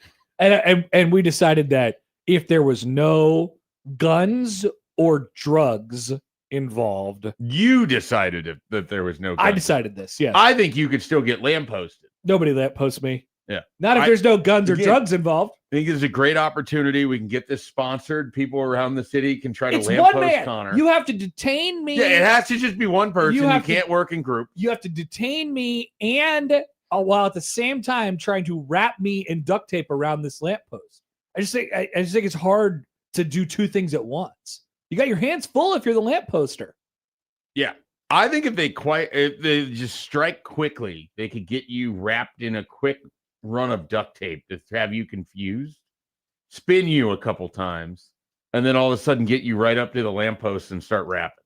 Well, that's the challenge that they have in front of them. If we can get this sponsored, great opportunity. I think we've created a whole new sport. It's honestly. There's going to be a World Cup eventually. If people play, bags. We can replace some of our sports in the Olympics with the lampposting. What's the game that I've really liked? One of the yard games. Spike ball. You seen Spike ball? Yeah, I played Spike ball. Spike ball is awesome. Yeah, it's good. Lampposting is cool too. I think put lampposting right in the spike ball territory. So if people just, had a tetherball pole that could in their backyard, you could try to lamppost somebody. Yeah, you could lamppost at your home. And then if you're not lampposting, you can play tetherball. You could lamppost at a basketball hoop. You could lamppost anywhere. What did Matt McMaster call tetherball? I don't know. He had a name for it that was not tetherball. It was, and then he was trying to explain it to us. Yeah, he was just like ball wrapped around the pole or something. Yeah, he's like the rope ball game. He was referring to the golf thing with the golf balls and the ropes, and you throw them ladder balls or whatever. Yeah. I think that's what he was referring to, right? But no, that's what we thought he was referring to, but it turned out it was tetherball. This was like an early. I can't remember how he described it. I do remember this though. We stared blankly at him. I remember that, which almost never happened. Hot Danger writes, and I had this same conversation with a roommate who claimed he could never be caught in a net. I could never be caught in a net. I could never be lassoed, and I could never be lampposted. None of them. Man, I hope someone springs a big net on you at some point in time.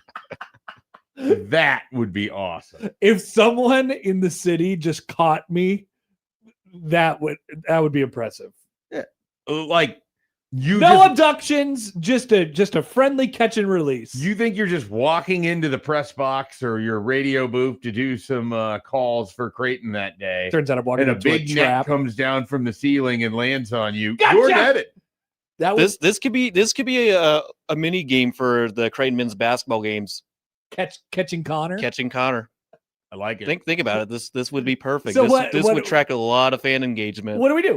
We put me on the court and I run around and the guy chases me around with a net. Exactly. This could be a halftime entertainment as well if there's no one. Yeah. Hey, I'm down. I mean, that's kind of fun. I like the idea of a random person gets picked out of the audience at the sporting event and they have to find you somewhere in the arena. And if they find you, they win a monetary prize. They have until like the next TV timeout. Like they have to tag me, basically. Yeah, basically. And they could triple up their prize if they lasso you're Connor. showing up on the screen, but like you're not giving away where the exact location How about no screen? I just have the microphone, and I say you have to come find me. You Marco Polo it. Yeah, but there's a bunch of people who are probably near me who are like cheering, making noises. Yeah, and then I run to a different place. That's kind of a fun idea. If you run to a different place, it would make it probably too hard. Yeah, you're right. This person would need unfettered access to be able to move around, which would make it more difficult. They would have to have a media pass. And how much time do they have? Till the next media time. That's a long time. They'd find me. Or during halftime, they have like 15 minutes, 10 minutes. Oh, so like while Red Panda is doing her thing, like there's also the side game of somebody trying to find me. Yes, that's a good idea. That's what your friends at the Savannah Bananas would do. They would. Yes, they have stuff going on while stuff is going on while also playing a baseball game. Lots going on. Pedro writes in on the text line, "Hi guys, what if Connor makes a bet? He gets lampposted if he loses the bet." So like if we do a friendly wager, that's the new wager. Well, I get lampposted. Yeah, like don't hate it, but that doesn't solve the argument here because you're willingly getting lampposted. Exactly. Thank you. In what we're discussing here, Connor is saying that no one could catch him. No one could unwillingly lamppost me without the use of drugs or guns. Weaponry. Yes. So yeah, weaponry is a better catch-all. Well, I don't want anyone coming up with their pocket knife. No swords. Like, all right, I don't want to get stabbed here over claiming on air that no one could tie me to a lamppost. Facts. And once again, I said this already. No abductions. No kidnapping. You can't put them in a van. No kidnapping allowed. Can't put a burlap sack over his head. You, and the lamppost. I guess if they blinded you, like with a sack, obscured your vision. I don't want to say blinded because I don't want people poking your eyes out. No flashbangs. Is that one okay? Like, are they allowed to try to obscure your vision? You don't know what you're fighting. I say you got your hands and a roll of duct tape. Then that's all you got. What if you hit somebody with mace and then they're trying to do, That's a weapon. No, I get that, but I'm saying like maybe that's what Batman's doing. That's probably what Batman is doing, and then punching them relentlessly, and then putting them on the pole. The Batman is cheating at the lampposting game. I suspect they're not really going to be looking for Batman. Well, according to many, the Mexican police office doesn't do much outside of be owned by the cartel. That's what some people are saying on the. Some have said on the comments. Anyway. All right, I have a couple things here in this segment. We're going to get to the news of the day yesterday, but let's wind down from lampposting real quick and go to this. Have you seen this? Have you heard about this, Dana Holgerson? No, I haven't seen that. Today, Wisconsin Athletics announced a groundbreaking sponsorship expansion. We're talking about patches on uniforms for football, men's basketball, and men's hockey with Culver's. Wisconsin's going to have Culver's patches. Hooray! Oh, yeah. Hooray. I like it. Hooray, love it. Indeed. I love it. I saw a couple of these patches come out yesterday. I can't remember who did them, but, everybody's releasing their sponsorship deals for the school year. And which starts tomorrow. I've seen people have these like super adverse reactions to the patches on the uniforms. Am I on an island on this? I don't care. It really doesn't bother me as long as it doesn't turn into, I don't know, like a NASCAR car or like a WNBA jersey. I mean, there's like 100 things on Caitlin Clark's jersey, like as long as it doesn't turn into that. And we're talking about one tastefully done patch on a uniform, like they have it in Major League Baseball on the sleeves.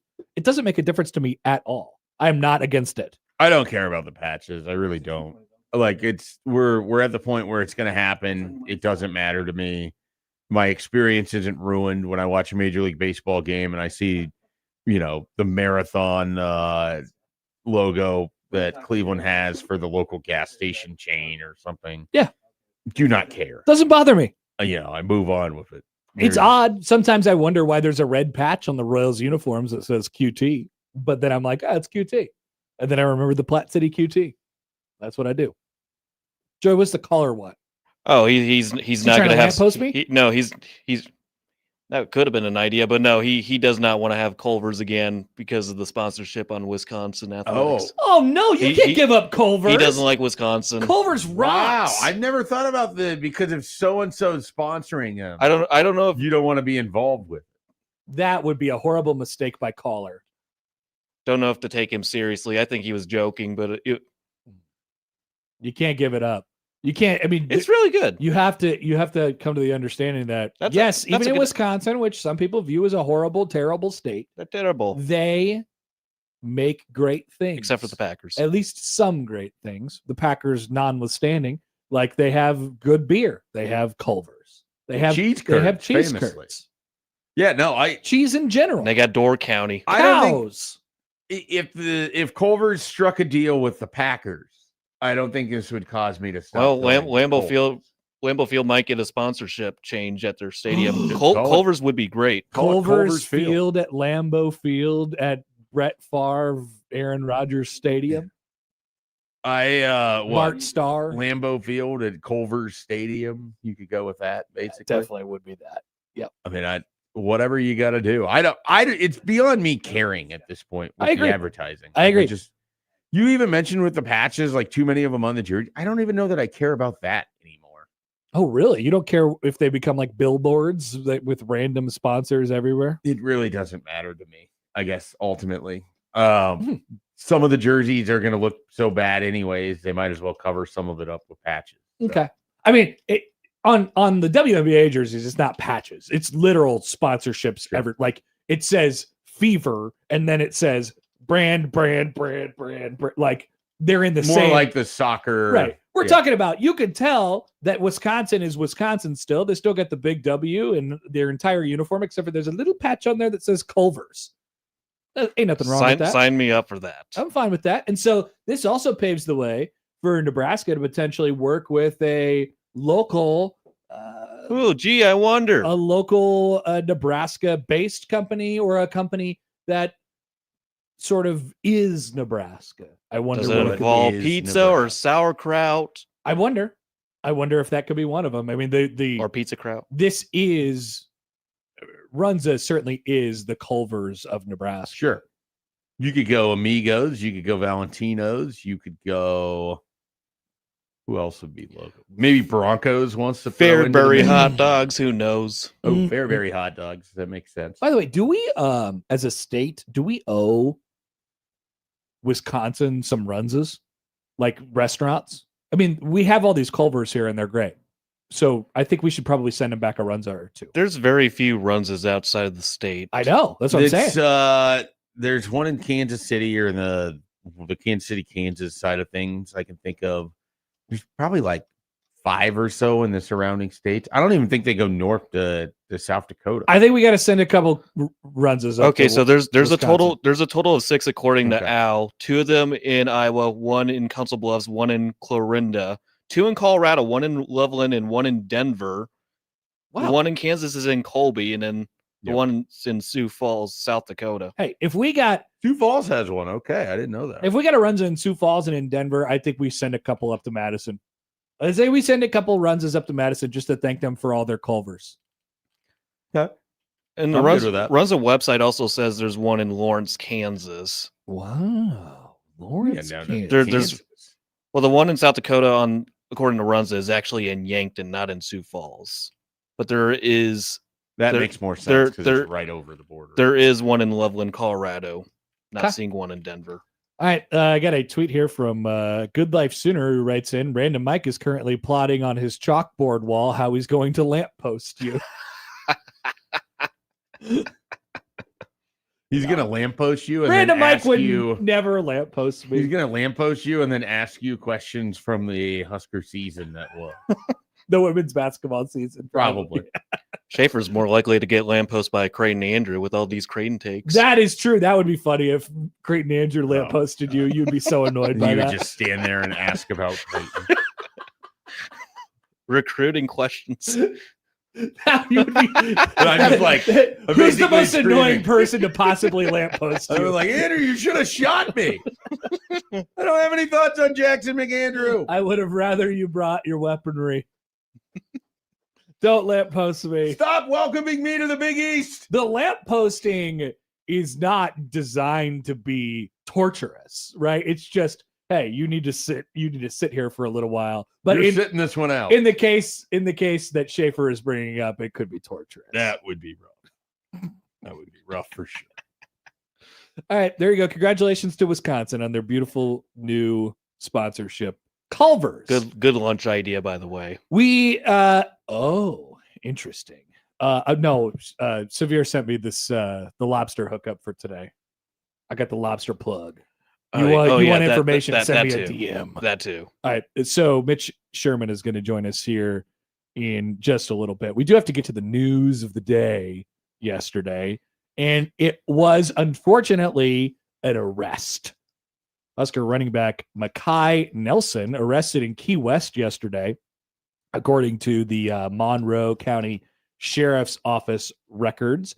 He faces an aggravated battery charge for an alleged altercation with a woman at the Blue Flamingo Resort just before the noon hour yesterday. Many things that TMZ reported in the story, some details, some of which are, I would say, concerning, most of which I don't feel the necessity to pass along. But I do think we are dealing with, as the information has come out here, a pretty serious situation. It does seem to me. Definitely a serious situation. One of those where it's going to be hard to count on Makai Nelson being involved in your 2026 season, which isn't necessarily the biggest thing. Hopefully, I do think it's it's okay to talk about, like obviously that, I hope everybody gets the assistance that they need to sort of, get past this in that situation. But I mean, what matters here, I think, is the running back situation at Nebraska, position that we have talked about a ton throughout the offseason and pleaded and begged, I'd say, even said, please, can we add one more guy who's experienced out of the transfer portal? And they said, no, we like what we have. And Makai Nelson was, and is, at least to this moment, probably going to be in line to get the first carry, to get the first crack, to be the starting running back this year. That no longer looks like the case to me. We'll see what this situation, what it sort of equals out to be, and what Nebraska's response to it is as far as his status with the team and what has to be done in order to regain good standing here. But it's a significant loss from the sense of you're losing one of the guys who was supposed to be among one of the guys in a very, very unsettled room. Yeah, I mean, I think what you were hoping at running back is that you had 3-4 different options and you could kind of throw some things at these guys during fall camp and see what comes out of it in terms of what you want your order to be. You don't have to just rely on one guy like you did with Emmett Johnson a year ago. You can sort of mix and match and go situationally or ride the hot hand if you wanted to. We saw with Makai Nelson that he can be dangerous a little bit in the Utah game. And so I think there was some enthusiasm for how he looked, especially early in that game, maybe with a different offensive line, different structure with your offense, or more of a threat with a runner. You could get even more out of Makai Nelson. And then, there's Isaiah Mosey and Jamal Rule and Quentin Ives that makes up your core group of running backs. Connor Booth is in that room as well. I feel like he's kind of maybe a little bit further down the line. I guess where my head went immediately, especially because of where we're sort of at with it, is there any running back that's still in the portal that has any juice at all that Nebraska would add just simply as a depth? What a great question. I mean, at this point in time. So I kind of went, look, there's some guys from the FCS that haven't necessarily landed anywhere. Whether Nebraska wants to kick the tires on that, I don't know. I mean, it's just quite a few running backs went in. Nebraska did nothing with the position. I mean, are you thin enough at that spot without potentially Makai Nelson where you're looking at your own receiver room and you're looking at your own? They already did this last year with Isaiah Mosey. I know. Are you doing it? I mean, that is another piece of this conversation that we don't mention enough. I mean, Mosey is not really a running back. Trade, He's not really a running back. Right. And as it stands right now, he's the only guy with any carries in the room. Yeah. I guess there are like 2 Connor Booth carries or something like that, but Quentin Ives. There are some Quentin Ives. I forgot about Quentin Ives and his existence in general. So, I mean, you're basically, like I said, you're looking at Isaiah Mosey, Jamal Rule, Quentin Ives in some capacity. That's your running back room right now until something's resolved with Makai Nelson. And my assumption is it won't be, or he's probably not likely to be involved in this 2026 season. So then do you feel good about those three as your primary running backs? You can't and you shouldn't. Yeah. And then, nor should you have, even when last year Nelson was involved, really. Yeah. I mean, last year you obviously had Emmett Johnson leave to go to the NFL, but you also lost Kenneth Williams to Michigan State, who great return man. Like you could have utilized him in this scenario. Very much so. And so it just, again, didn't love how Nebraska approached the running back situation in January. Certainly don't love it. I know. I'm. This is not like an "I told you so" situation, but they were playing with fire. And if we said it, if you were missing any one of those people for any period of time, it significantly impacts what any of them are able to do. Even with all of them available, it felt like you still could have went out and added to your room from an experience standpoint just to have another option. They didn't do it. Now, without the guy that you largely were penciling in to get a good amount of run, we'll see. Jamal Rule has the most helium of any of these guys coming off of the offseason. Definitely. Or coming off of the spring. And the hope is that he's, a revelation right away. But you're not going to do what you did with Emmett Johnson, where he's just the guy. Like, he was going to need the other 2 or 3 running backs involved. And now you're down a body. So, again, maybe with Connor Booth, you feel fine. We'll see. We'll see what EJ Barthel, has to say about this when we get closer to fall camp, or Matt Rule the next time he talks about anything.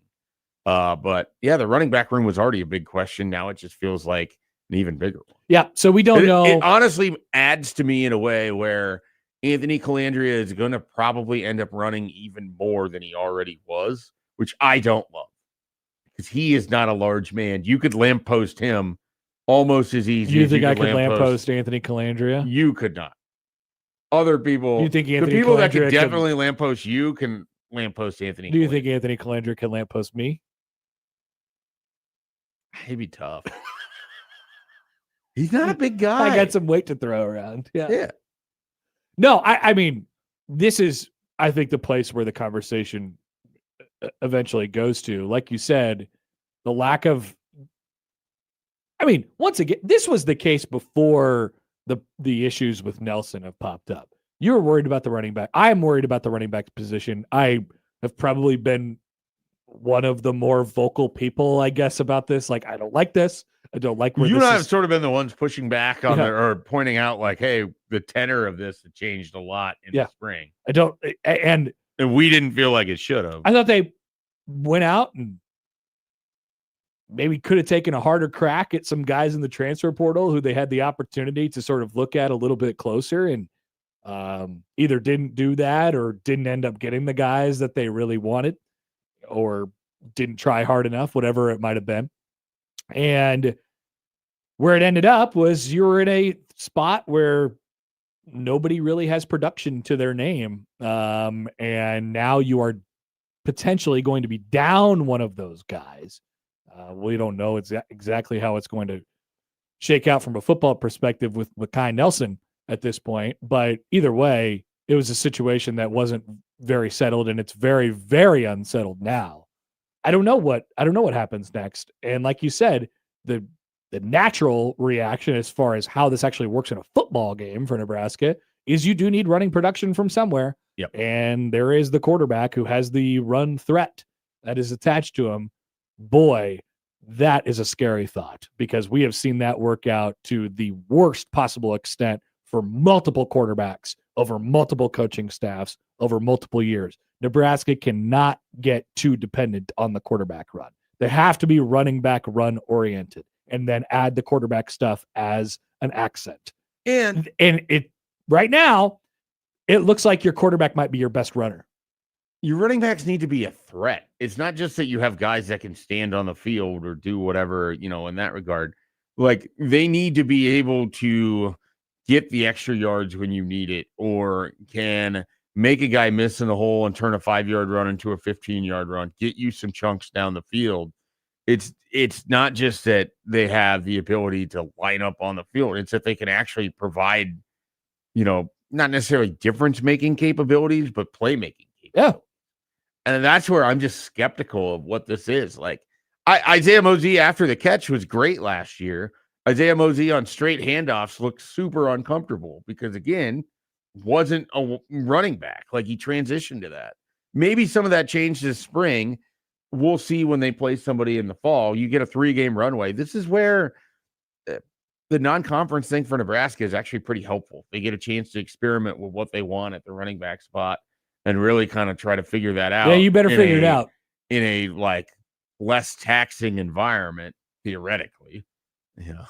Theoretically. They can always be in charge of how taxing they want to make it. But what you actually learn with that, though, that's the difficult thing, too. Not good offseason news yesterday for Nebraska football. We'll keep you updated on anything that happens with that story. We'll take a break here. Mitch Sherman will join us on the other side on 1620 The Zone.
All right, welcome back. Just past 8:30 on a Tuesday, final day of June. Happer and Schaefer, 1620 The Zone, 1620thezone.com. Joined now on the Prairie Flower Casino Zone hotline by our good friend, Mitch Sherman from The Athletic. Good morning, Mitch. How are you? Good morning, Connor and Mike. How are you? I'm good. We got sidetracked on a couple topics from before, and we'd like you to weigh in. Is that okay? Okay. All yeah, right. That's great. So if you were, let's see, if you were being attempted to, somebody was trying to lamppost you, which means they were trying to duct tape you to a lamppost, and they did not have weapons or drugs to drug you with to put you asleep. Do you think you'd be able to escape to prevent yourself from being lampposted? One person? Just one person? One person and no drugs or guns. I mean, if it's like, yes, I do. Although I say that with the caveat that if it's like,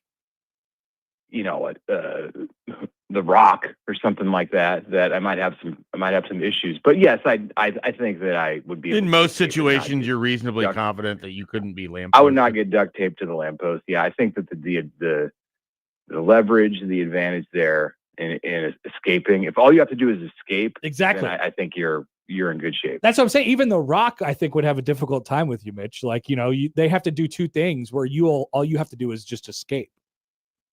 I mean, if somebody gets you in a position where they're leaning all of their weight between the lamppost and this extremely large, strong person, you might be stuck, and then you're gonna get lampposted. Some hands free to duct tape you. But yeah, I mean, where are you starting? Are you starting? Well, that's the thing. There's the element of surprise. They can just catch you off guard and lamppost you. That's the problem. Yeah, we're you have to be on defense 24/7, and I think Happer's underestimating how many people could lamppost. Is this? Oh, I didn't know that this is like if they had 5 minutes to do it. Yeah, we were eventually trying to turn it into a sport challenge. Like it could happen anytime. Yes. Yeah. Now there is a sport like Olympic version of this, Mitch, where we just like give you 5 minutes and then a room with a lamppost, and all you have to do is not get lampposted. That's kind of what I was thinking. Not a room though. I need free space. I need space to run. Okay. So, what about? I just got a text on this. What if they tried to choke you out? Would that count? Well, they could try, but I'm going to escape it.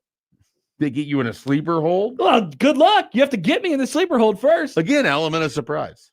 Surprise sleeper hold. Speaking of surprises, Mitch, Nebraska got one that they probably didn't enjoy very much. Hold on. What? Wait. That was quite the transition. I tried to get it back to where we were going. Okay, good. All right. The Mekhi Nelson news, Happer and I were debating, obviously this is a bad situation all the way around. We don't want to make too light of it, but from the football side of things, it really puts Nebraska in a bind at the running back room. I mean, what do you think kind of shakes out here as to what it looks like for Nebraska if you end up losing Mekhi Nelson for the 2026 season, and you were already maybe, in our estimation at least, a little thin at the position? Yeah, they're a little thin. They're maybe a lot thin.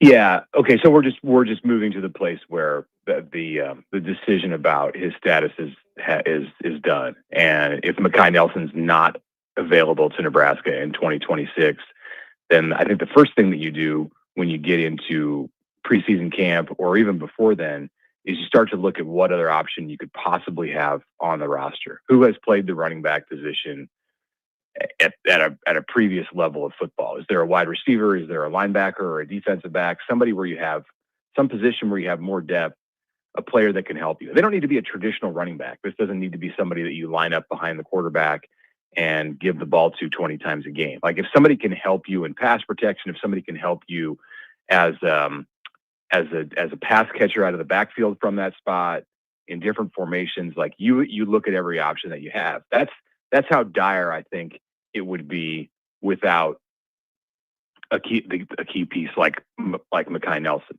You're talking about Quentin Ives as the most experienced player, and then two very young guys in Jamal Rule and Isaiah Mosey. And maybe Isaiah Mosey should be the first name that I list, because I think he's the most likely to end up being an every down back in this season. Aside of the players who are on the roster now, I think Mosey is the most likely to be an every down back, aside from Mekhi Nelson, who is at the top of that list. So they would have to, if you don't have Nelson and then you have like one injury in camp or in September, you're all of a sudden in a place where it's difficult to even run the offense that you want to run, right? Because of the limited options. Mitch, maybe we should have been thinking about this more all along, but the running back situation really brings it up again. There's a lot of different ways this could go. We were talking about before, Schaefer and I were talking about the idea that Calandria is going to have to probably, give you more on the ground. And I'm even thinking about it now. Maybe there's a way where, they just they're not a real running threat as a team. Like, I think that's something that needs to be thrown into the mix too. Not that this changes a whole lot, but it definitely brings up some issues to the forefront here. Well, yeah, one issue that it brings to the forefront, first of all, Nebraska still has players at all of these spots. And if you just need to put a football team on the field that can be efficient and talented, then it's there. But it's also only July 1st or a day before July 1st. And all kinds of things happen. Like we saw yesterday, things happen related to football too, that take players out of the mix. So you have to expect that a number of those things are going to take place here, like over the next 2, 3, 4, 5 months as we get deep into the season. And that's where it really becomes an issue that I think shines a light on something that we've talked about, but it hasn't really come and impacted Nebraska football in a big way. And that's the smaller roster that all teams are dealing with, but it's a much more dramatic change for Nebraska than it is for the majority of college football programs, in that, you're down under 115 players. And this is a program that's used to carrying 140, 150, 160 some years. Usually there's just some hidden parts on the roster where if you get into a bind in the summer before a season, or you get into a bind in camp or early in a season, you can go find somebody who is at that spot. And right now the numbers are just not there for Nebraska to be able to do it. And this isn't the NFL where you can sign somebody off the free agent wire or the waiver wire. You're extremely limited in your ability at this point on the calendar to try to add a player if that's something that you want to explore. It's almost impossible because of who's out there. There's no transfer portal. You can't have somebody drop out of school and then enroll at your school in theory. So I think the first thing you have to do is look within and say, is there somebody else who is helping Nebraska or is not helping Nebraska at another spot on the field who could be of value on the offensive side? It's better to do it now and think about it now, or think about it on August 1st, than it is to need it on October 1st all of a sudden when you have an injury or two in a game. What you're describing is another reason why a guy like Kenneth Williams was quietly a little bit of a loss for Nebraska that maybe didn't get discussed this past January when he jumped in the portal and ended up at Michigan State. Yeah. He was a good return man. You'd be able to utilize him, I think, as a running back right now. Yeah, you just thought about him as a return. The loss of Kenneth Williams was considered important because of his talent and experience in special teams, but not so much in the running game. And then, at that point, when he jumped in the portal, I think a lot of people expected that Nebraska was going to end up adding a running back from the portal. Even though throughout the month of December, the talk from inside the program was they felt good about who they had.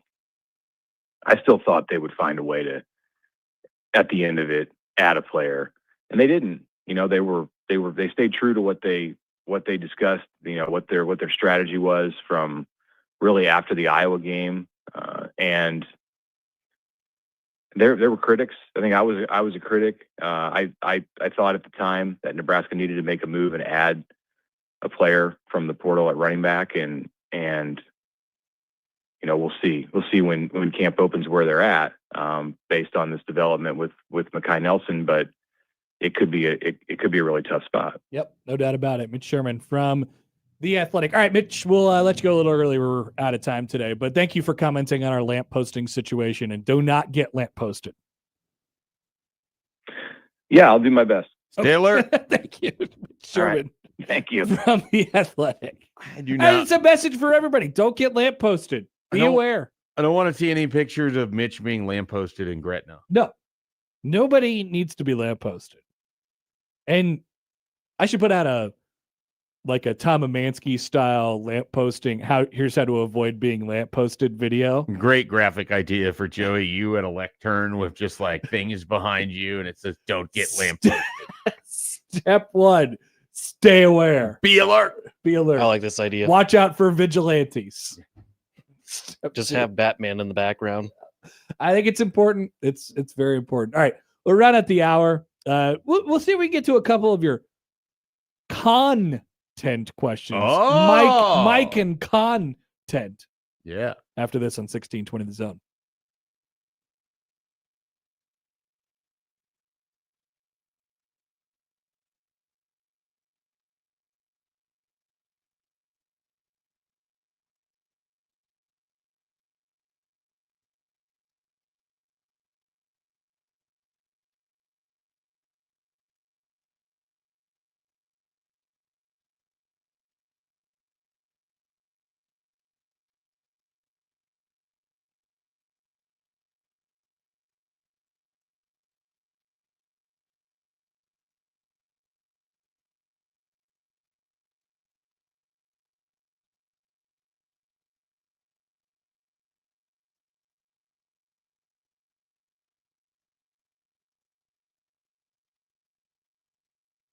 Good luck with that, Dan.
Look, I made you some unsportsmanlike content.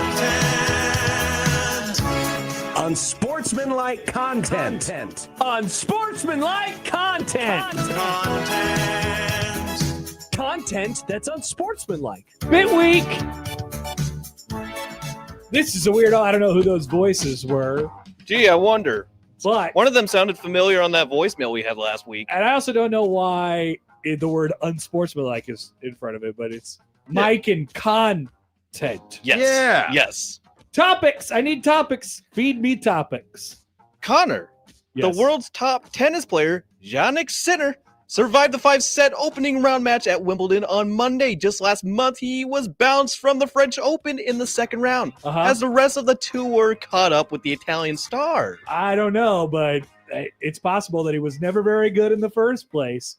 / he's always hurt. Why is he always slipping and sliding all over the place? Why are his knees bending inverted back in toward themselves? Why is he always undergoing full body cramps? Is it because he was never good in the first place? Or is it because he's constantly injured like the soft society has built him to be? So I think he's played in like 7 or 8 events this year and has lost a total of 4 times. He gets disqualified every time I watch him. 2026. He withdraws. Connor had seen him lose once, and that was all the information he needed to know. He almost lost the first round yesterday. No, I get it. He's definitely going to lose today or whatever day. He has not won either of the Australian or the French, so maybe he won't win Wimbledon either. Oh, he's not winning Wimbledon.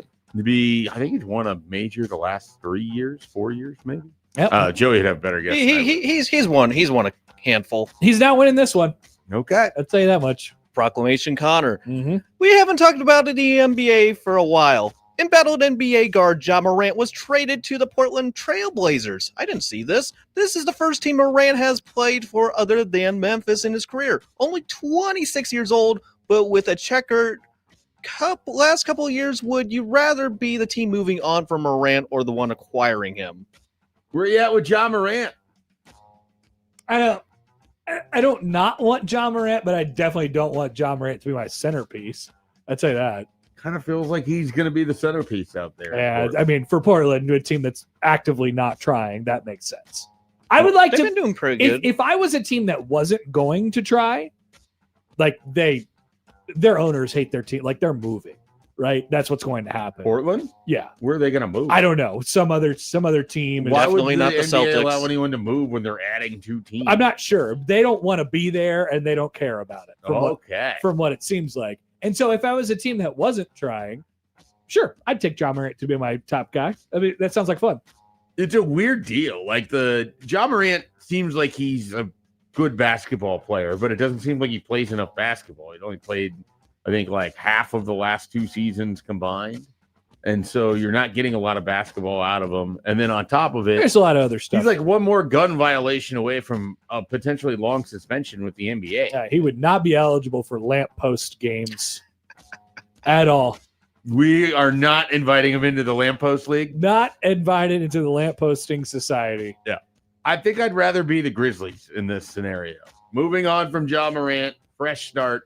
They moved on from basically everybody. It's Cam Boozer's team now. Yeah, sometimes it just runs its course. Yeah. And I think that's what happens. It's just wild because he's only 26, but it kind of feels like he's on the backside of everything in his career. Memphis ages people like that is probably a true statement. It's 3 years is every 1 year in Memphis time. Poor Cam Boozer's going to be as old as his dad here pretty soon. Exactly. And Ja Morant is actually 33.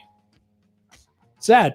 All right. You guys interested? Does that mean Indy de-ages people like Sauce Gardner lost a year by spending 6 months there? That's right. Yeah. Okay. I think that's accurate. You guys interested in some baseball talk? I love baseball. Georgia catcher Daniel Jackson won the Golden Spikes Award, joining former college catchers Adley Rutschman, Mike Zunino, and Buster Posey as the only players to win from that position in the last 30 years. Jackson has been mocked towards the end of first round. Does he seem like a safer bet to make it to the majors with that power? No. Too much swing and miss? Yeah. If Mike Zunino... He's a really good, really good college player. Yeah. I would not call him a sure bet for anything at the next level. Yeah, my guess is because he's likely to stay at the catcher position. Like they're not... You don't necessarily have to move him off. And if you do, he can go to the outfield and probably play that fine if he needs to. I feel like he's going to be tantalizing enough that you put up with a lot of the swing and miss catching. Sure. If the defense is okay. But it's crazy. You look at that list. If we haven't seen a lot of 40 home run catchers. Yeah. You know what I mean? Like, yeah, you got to really produce. So if you look at the Golden Spikes, guys who win that generally get at some point in time. I mean, I think he's gonna get to the majors. Whether he's good enough. Yeah. Yeah, because there's a world of difference between Buster Posey and Mike Zunino. No doubt. Mike Zunino was a good player for a long time. Yeah. I think Daniel Jackson probably will end up being a little more closer to Zunino that. than Buster Posey. I agree with that. Yeah. San Francisco 49ers receiver Brandon Ayuk's holdout took on a new turn this weekend when he posted videos of showering himself with $50 bills. Why is a 28-year-old with one notably strong season holding out again? Great question. I have seen a couple of these posts. What's happening? I don't know. I don't know why anyone cares that Brandon Ayuk is holding out. He has one season of 1,300 yards. That's it. He's 28. The 49ers don't need him. Trade him and move on. I'd like to have Brandon Ayuk on my team. I don't need to have Brandon Ayuk on my team. You know what I mean? I think he has less value than J.J. McCarthy in a trade. No, he right doesn't. now. No, he does not. I don't know. You famously think the Vikings are going to get like a third rounder for JJ. I think they will, yeah. He does play quarterback, which helps his cause a lot. Versus wide receiver. I'd much rather have Brandon Ayuk as my wide receiver than JJ McCarthy as my quarterback. And I don't think there's even an argument to the contrary. 3 years removed from Brandon Ayuk having a big season. Yeah. I don't even understand why the 49ers are bothering with this at all. Maybe they won't. Maybe he could just keep showering himself with dollar bills or whatever the hell he's doing over there. All right. That's our Mike and content. Hooray! What a segment. That was fun. I love to read. Padilla will join us in 15 minutes. We're back after this on 1620 The Zone.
Oh, man. We've had some fun today. Hopefully you haven't been lampposted. Hopefully. Please don't. Hopefully you're not lampposting anybody. Please don't. What happens if someone ends up getting lampposted and then they call into this show while being lampposted? I was just thinking of that. We would probably have to try to save them. I guess. Do we at least offer them some sort of prize? I feel like if you get lampposted and then you call into the show. Yeah, I mean, congratulations, you got your phone out of your pocket. Or someone just comes up to them. They're like, would you like to call 1620? You've been lampposted. the lampposting hotline. If you've been lampposted. Actually, now if you lamppost someone, you should call 1620. And tell us where the person is at. Use your voice modulator so we can't, track you down. Tell us where the person is at and we'll go get them off the pole. Yeah. I mean, if you really wanted to do it, you could do it to our very cool and very legal sign. It's big, though. That's not even a lamppost. That'd be signposted. It's a signpost. Dick. It's dick. Yeah, it'd be signposted. It would be a little harder. You need more duct tape, probably. A lot more duct tape. Just, it's very possible. Black Cat writes in, well, my afternoon plans are set. I don't know if Black Cat's going to go get lampposted or lamppost someone. Unclear. Austin Jacobson's in the middle of trying to do his show, filling in for Matt, and all of a sudden the phone call comes in. He has no idea what's happening. This individual's talking about lampposting. And Austin's like, do you need help? Like, what do we do? What's my prize? I don't know what you're talking about. I was talking about Dave Canales. If someone's lampposting Austin, it would be probably someone from Kearney or Sydney, Nebraska. Nobody would lamppost Austin. Well, it'd be all those people mad that he's not running from Sydney, Nebraska to Sydney, Iowa. That is true. He did guarantee that once, famously. And he claimed he was hacked or something. That was a good bit. It was a very good bit. You should ask that question to him during the crossover. I mean, he was never going to run or walk or do anything from Sydney to Sydney. At least press him on that. I mean, I think we know the answer. It would have been dangerous for his health. It's a bit. Lampposting, very much not a bit. Hot Danger writes in, I predict Connor gets lampposted in the next few days and then claims a technical issue like they used rope instead of duct tape. Doesn't count. It has to be tape. There is that long cord on Connor's There are desk. other ways to fasten people. The rope would be very easy. It would be a lot easier to do than duct tape. Duct tape is part of the reason that I'm factoring in. So yes, I would go along with that. You can't zip tie them to the lamppost. No drugs, no weapons, no problem. I can't even remember what our no waivers. No waivers, no red shirts, no exceptions. No red shirts, no waivers, no exceptions, no drugs. No weaponry, Get lampposted. Get lampposted. Doesn't quite work. Yeah, it really doesn't. All right. 9:00 hour is here. Jacob Padilla will join us here in just a little bit. We have a few odds and ends. Did you see this banger yesterday from Skip Bayless promoting his show? That's right. Yes. Skip Bayless is getting after it right now. Joey, I'm curious about what you think about this. He says he's cooking. Smells like all this buzz about LeBron and AD joining Steph and Draymond in Olden State is a Rich Paul tactic to increase LeBron's bargaining power with the Lakers. Join us in the arena, 2:30 to 4:30 Eastern for much more on this. That is how you can either watch his show or watch his 31-minute video on Twitter. His 30-minute breakdowns on his Twitter account. Olden State might be the best thing he's ever come up with. I love it. If this happens and LeBron and somehow Anthony Davis maneuver their way to the Golden State Warriors to team up with Steph Curry and Draymond Green, all of which who are in probably the last, well, except for Davis, I suppose, but 3 out of the 4 are within the last 2 years of their career. I mean, it's over for Draymond, Steph, and LeBron.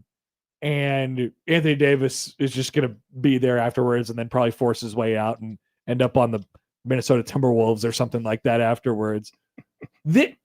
I love Olden State. Nice job. LaMelo Ball and Anthony Davis need to be teammates at some point. That would be hilarious. Yeah, just go ahead and put that on the board right now. This happens. Those four play together. They play about 26 games together next year. It all breaks up. 2 of them retire.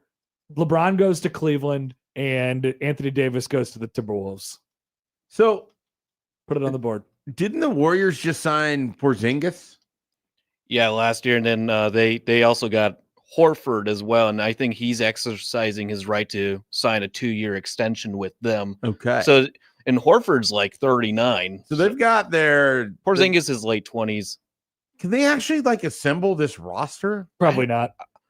They also have Jimmy Butler, and they paid a lot of money for him. So I guess if they don't care about that's another old guy, they could probably make some of this work. But I saw where Draymond declined an option and was taking less money to make this possibly happen. That's nice. Thanks, Draymond. Yeah, I just don't.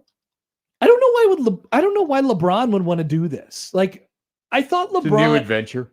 Well, he's desperate for a 5th ring. I thought LeBron would go into the stage of his career where he's like I thought he would ring chase at the end. I guess I don't know. I like just the wrong read. I didn't think he would just like basically quit to play with friends. I don't think he would. I didn't think he would do that. I thought he would ring with friends chase since 2010. Right, but he's at the different stage of his career now, and he's basically like, yeah, I don't really care about anything anymore. I'll take $4 to play just with Steph Curry and Draymond Green for 1 year. Like that. I think he genuinely believes he would ring chase. I think he genuinely believes it gives him a better chance than the current setup with the Lakers, but that's odd because you have one of the. I mean, he could go to any team he wants. Luka is one of the 5 best players in the league at any time. You know, yeah, like he's that good. So you have that guy. He doesn't seem to have cared very much that the Lakers haven't put a championship team around him in the last in the last 7 years since he's been there or whatever, except for the one time where they actually did win a championship, but it was an accident because it was in the Mickey Mouse world in the bubble in 2020. Right? Like they haven't. Thank you, Happer. They haven't really given him the team. Mm-hmm. And he's stayed the entire time. He hasn't really. He's been the one managing the roster and the team. Exactly. So. Which I always thought that he would demand. I don't know. I guess what I'm saying is not trying to go Skip Bayless or whatever here, but I just thought more highly of him as a competitor before this Lakers thing. You know, I think he's a competitor. I just think he's a horrible judge of who he should be playing with. Like he's the one that put together the roster that they've largely had in LA. Yeah, but did he actually think those rosters were going to win?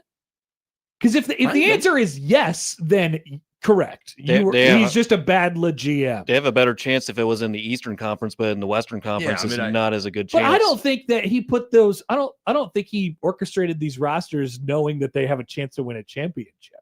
I don't think you could do that as a human being who knows basketball. They have. I definitely think the idea was let's go get Luka and build around that, and Luka and LeBron can go win a title.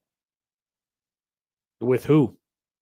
I'm not saying I agree with the idea of it. It's flawed. It's also hard in the sense that like he's tied himself to the Lakers, and the Western Conference is also loaded at this point in time. Hot Danger writes in, he says, when he drafted his own son, he told you he wasn't serious. That is true, actually. Yep.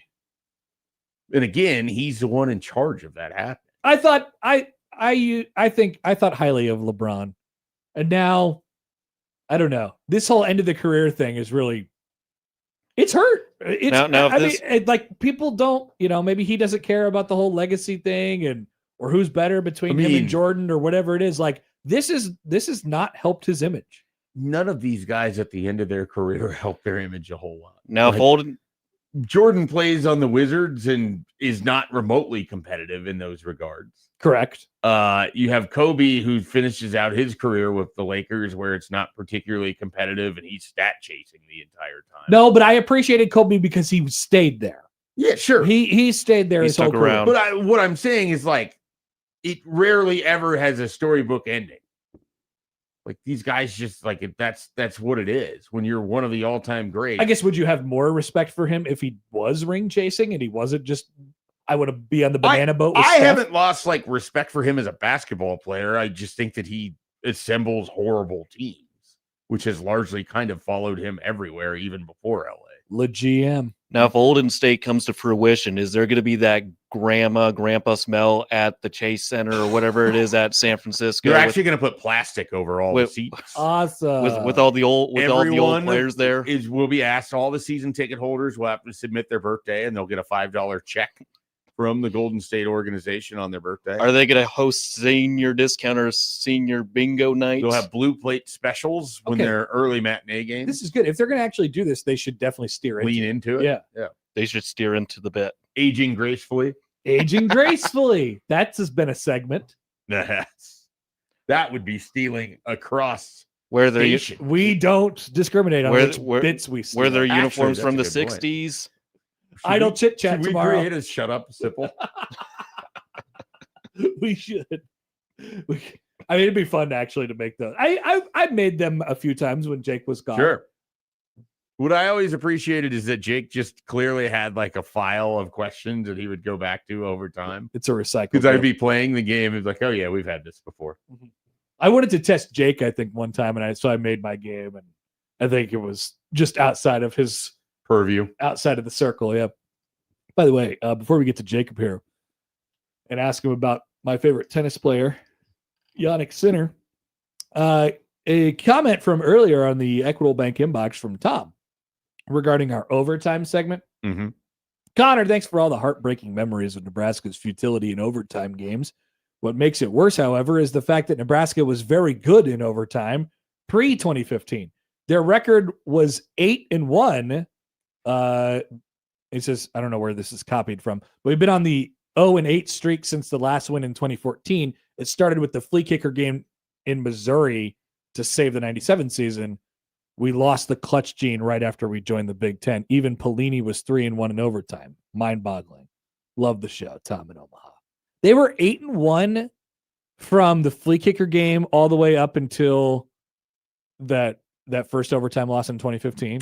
So I know they had overtime wins. We were talking about the Kansas one the other day. Believe they had an overtime win against Iowa State. They had an overtime loss to Texas Tech in 2008, where the interception from Joe Gans. Yeah. Did they play an overtime game in 2009?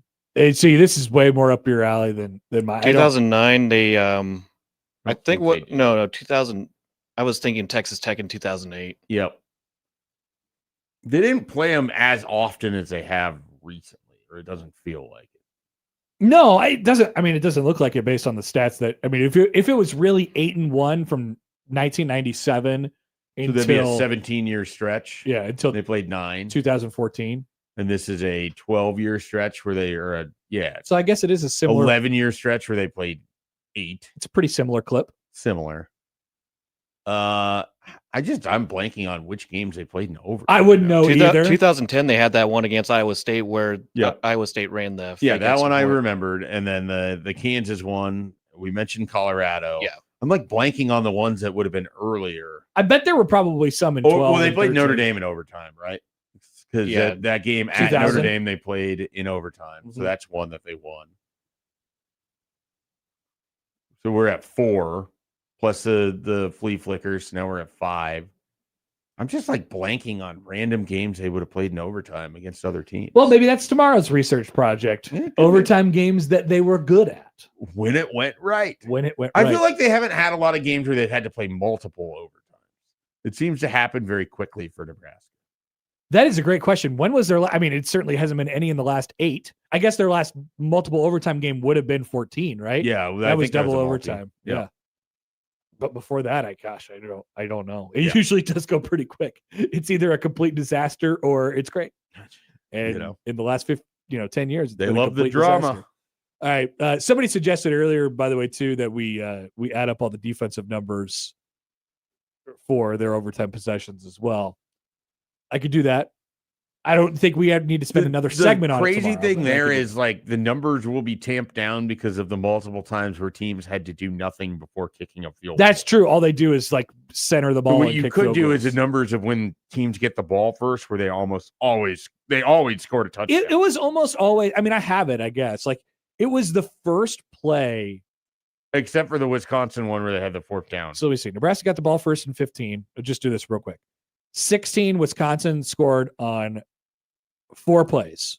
Okay. in their first possession. 17 Northwestern. They had to struggle a little bit. That was the 4 down. Yep. Clayton Thorson punched it in. 18, Nebraska got the ball first. 19, Nebraska got the ball first against Colorado. 21, Nebraska got the ball first against Michigan State. 23, Wisconsin got the ball first. That was the one where they had to convert on the 3rd downs and the 4th downs. 24, Illinois had that's the ball not first. bad. 24, Illinois was an immediate 21-yard run by Fegan. Yep. And then there was an immediate, which game had the immediate 23-yard run? It was Michigan State after the interception, first play. That's right. Because there was no guarantee that they Kenneth could kick Walker. the field goal from the 25 at that point. So you're right. Not as bad as the offensive numbers. Right. That's for sure. But some of it is that because the offense had given the ball away or not made a field goal. Right. Bad. All right, quick break. Jacob Adilla's up on the other side on 1620 The Zone.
Go, Pack, go.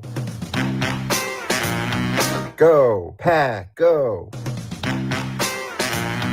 Go, Pack, go. Jacob Padilla, Herd at Sports, your source for Creighton hoops and Packers banter. Jacob Padilla on Happer and Schaefer, 1620, The Zone. All right, joined now on the Prairie Flower Casino Zone Hotline by our good friend Jacob Padilla from Herd at Sports. Jacob, good morning. How are you? I'm all right. Good morning, guys. Are you a fan of Yannick Sinner? No, not really. Interesting. Why not? I don't know. It's just I guess I like some of the other guys more. Obviously, you had the doping situation as well on top of it. Like, yeah. I didn't even know that he had a doping situation. Yeah, and I already hate him. This is great. Yeah. He's always hurt. Why is he playing 5 setters in the first round of Wimbledon? What's going on with this guy? Well, because he hasn't played in a while, hasn't played grass at all, so it just came in rusty a little bit. He was slipping all over the place. I don't know. I have a grudge against this guy officially after I watched him play yesterday. Happer does not have a favorite tennis player. He has a least favorite tennis player. Yep, it's this guy. I support that. Thank you. Yeah, I mean, whatever gets you invested. If you gotta watch out of spite and out of hate, then so be it. Ultimately, sometimes that is the motivating factor for some to watch whatever sport they're watching. So thank you for your support, Jacob. I appreciate it. Have you been locked in on Wimbledon so far, a couple days into it, or do you wait until we get deeper into the tournament before you start to really give it your patronage? Yeah, it kind of just depends. I flipped on a little bit yesterday, but I was having issues trying to get the ESPN Limited thing up and figured out on my TV. So by the time I got into the game the match I was trying to watch, it was already over. So, yeah, it's flipped on a little bit, but it kind of more just depends on the matches and who's involved. And also I had the soccer going on yesterday, so I was kind of watching a little bit of that as well, trying to flip back and forth. And we'll see. I mean, the further into it I get, the more invested I am. Just kind of, I don't necessarily watch all of the matches. I just try to look for, all right, this player kind of interests me. I want to watch them. So we'll see. I have not yet looked what we have on tap today besides Serena tonight. That'll be interesting. I guess. I guess I'll flip over for that one, but we'll see as the day goes on what's going on. Okay, I have this is about as deep a cut of an NBA question as I think I've ever asked you. So and I think you have thoughts on it. So what Charlotte has done in the last week with trading LaMelo Ball, Miles Bridges, and you have a close affiliation with the Bridges trade in particular, they had the most success last year than they've had probably in a long time. It looks like things are moving in the right direction. They didn't blow up their roster, but they took a couple key cogs from it and shipped them off elsewhere. But this is, I think, being viewed around the league as a positive thing for Charlotte. How do you read into what they're doing and what their plan is? Because the common sentiment around the NBA circles is that they are now they're turning themselves into a serious franchise. Yeah. So first off, I texted somebody I know within that organization that I really need the Suns to stop trading with them.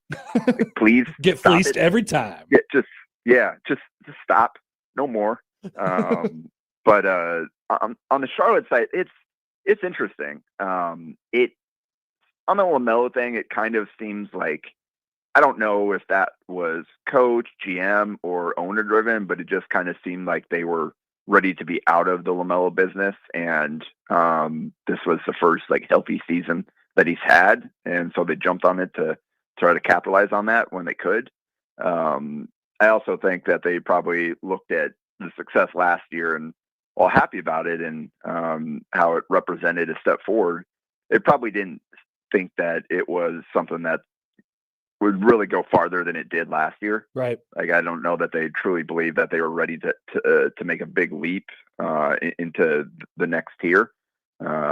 So they decided to move off LaMelo. And I mean, Miles was never a part of their future anyway. I think they were just waiting for someone dumb enough to give them something for him, and they found that team, so they were able to move on there. So like they've drafted well. They've got some good young pieces to build around. Now we'll see how much, like LaMelo did a lot for them. But again, it's a guy that you couldn't really rely on, and not even beyond any of the other stuff, just in terms of on-court availability. Like that was a huge problem throughout his career. Even this past year, like when he got back from the injury, they basically like load managed him all season, like capped him at 25 minutes a game for much of the year, and that's how they're able to get him through a whole season. So that just makes it hard when the guy that you build everything around is maybe capping out at like 65 games or something like that. So it just seemed like, for whatever multiple reasons, probably they want to get out of that business. So now we'll see kind of how they move forward, like going from LaMelo to Kobe White. That is a significant downgrade, and that completely changes the way that you can play. So now we'll see kind of, all right, what can a team built around Con Knippel and Brandon Miller, how far can those guys take a team? Like how can they pivot now, losing one of the best playmakers in the league that drove kind of their style of play? So I think they've got a good coach. It seems like they've got a good front office. So I think you'd probably give them the benefit of the doubt, but it is interesting to see kind of where they go from here and how they move forward. Jacob, are there even like notable names in NBA free agency right now? It doesn't seem like there's anybody that's like a particularly large star that would be available in just a straight signing. Is that just the way that the league has been structured, where a lot of these guys re-sign with teams and trades is more the way that players get moved around than free agency? Well, the LeBron James guy is a pretty big name, I'd say. Right. No, that's fair. That is fair. But no, you are right though. A lot of what we've seen is just a ton of resignings, teams agreeing to extend or resign with their own teams, and that definitely does factor kind of what's going on in free agency. There are only so many teams that are able to clear enough cap space to be significant spenders. So that impacts it as well. As like guys probably looking around the league, agents looking around the league, and it's like, it's probably not going to be a ton of leverage. Like, so let's just go ahead and, in a situation that we like, let's stick here. The Kawhi Leonard thing is hanging over it as well. A lot of times when trades are looming, that impacts like what's going to happen in free agency, because everybody's kind of waiting for that big domino to fall. And like the Giannis thing, how that held so much up, and finally got done, and then everybody else was able to kind of go about doing other business once that got cleared. So, but yeah, there's not a ton here. That LeBron is obviously the most significant name here in free agency, but I mean, a lot of guys took themselves off the board already, so we'll see kind of moving forward here. Jalen Duren is another big one, and it seems like that situation soured with Detroit. Although, like from my perspective, I feel like if you you turn into a pumpkin in the playoffs and completely derail your team's run, then you give up the right to be mad about whatever offer you receive. But that's just me. But apparently he now wants to go to Sacramento, which is not something we've heard very often. No, I don't think ever actually. I don't think I've ever actually heard that. Darius Aikoff just did, apparently. Yeah, that's a new move. Yeah, so I guess everybody wants to go to Sacramento now. So it's a new day out there for the Kings. We'll see how that goes for all of them. I mean, maybe if it starts with maybe it behooves Sacramento to be like, you tell people out there to say, hey, I really want to go to Sacramento. And then all of a sudden it just starts catching on and people are going to Sacramento without even knowing really why. Yeah. Well, a lot of it, I think, the opportunity there for Acuff, just kind of looking at the team there. Plus, I think coach had a relationship with his dad or somebody in the front office. Something I forgot exactly what it was, but there was a connection there with Acuff and the Kings, Acuff's family. So plus, like, I mean, the Clippers, you had Darius Garland, and so the weird situation there. Obviously, Brooklyn took like 5 point guards last year.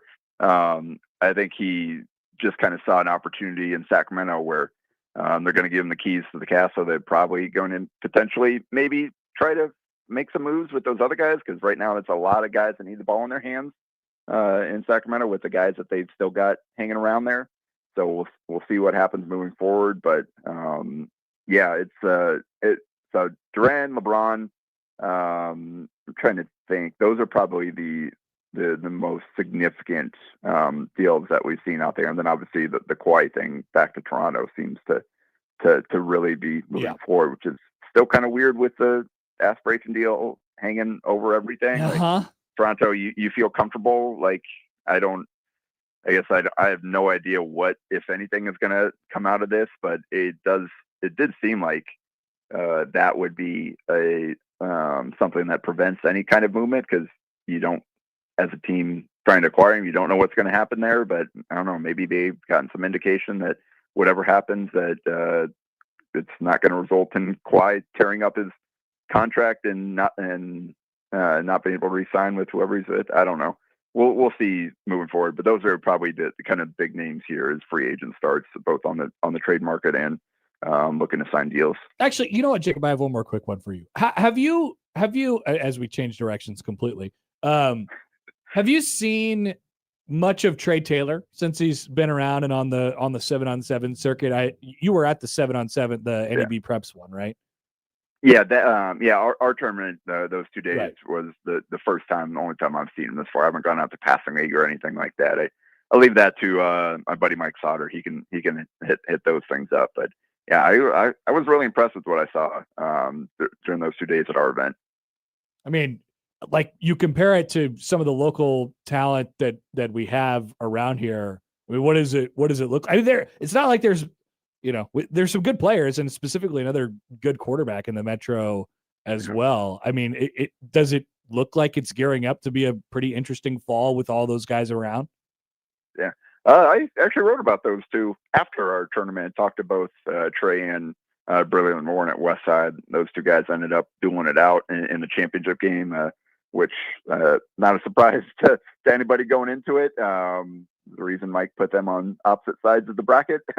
But I was really impressed. Like, I think we're going to be lucky with the quarterback talent we're going to see on the field this fall. And even a guy like Ty Buafakeo at Bennington is really productive guy coming back and leading Bennington up to Class A. So that'll be kind of an interesting jump for the team that has dominated so much of Class B the last handful of years. But Trey, like, his ability to escape pressure and put the ball wherever, like, he had 2 ridiculous throws against blitzes in the 7-on-7 thing.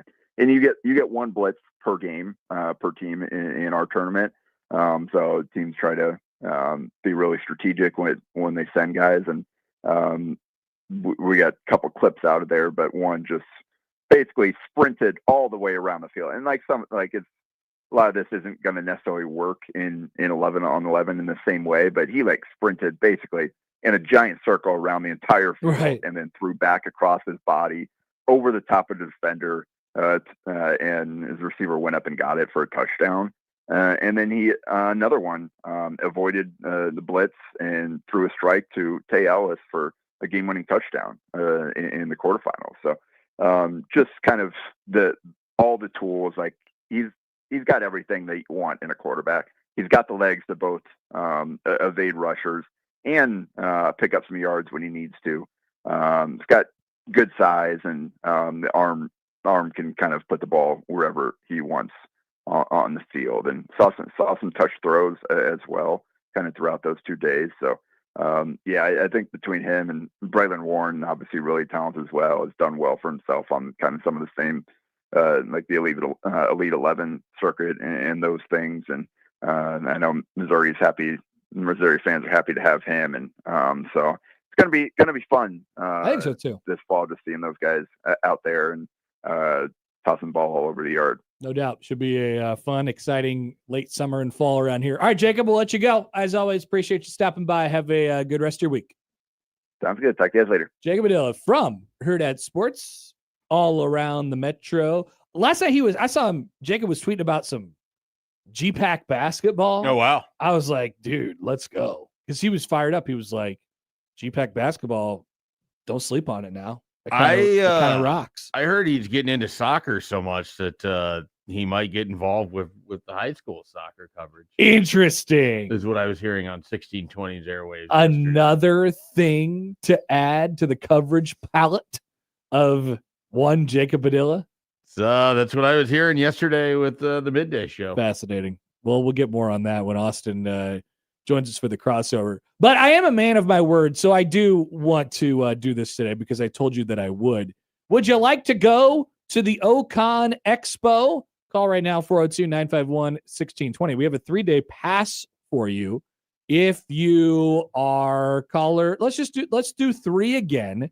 402-951-1620. Caller number 3 right now, 402-951-1620 wins a 3-day pass to the Ocon Expo, which is July 17th through the 19th at the Mid-America Center.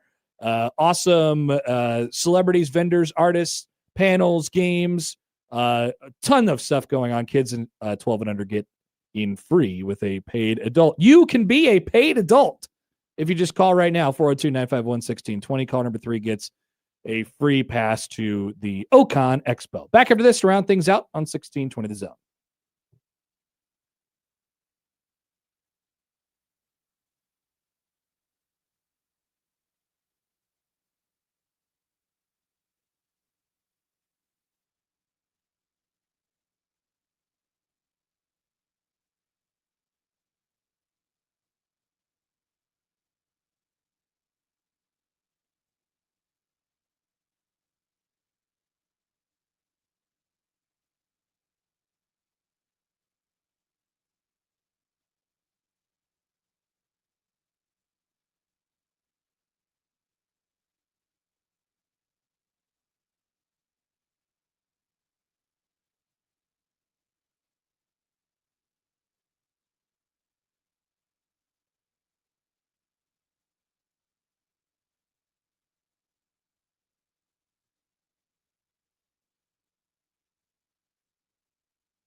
All right, get ready.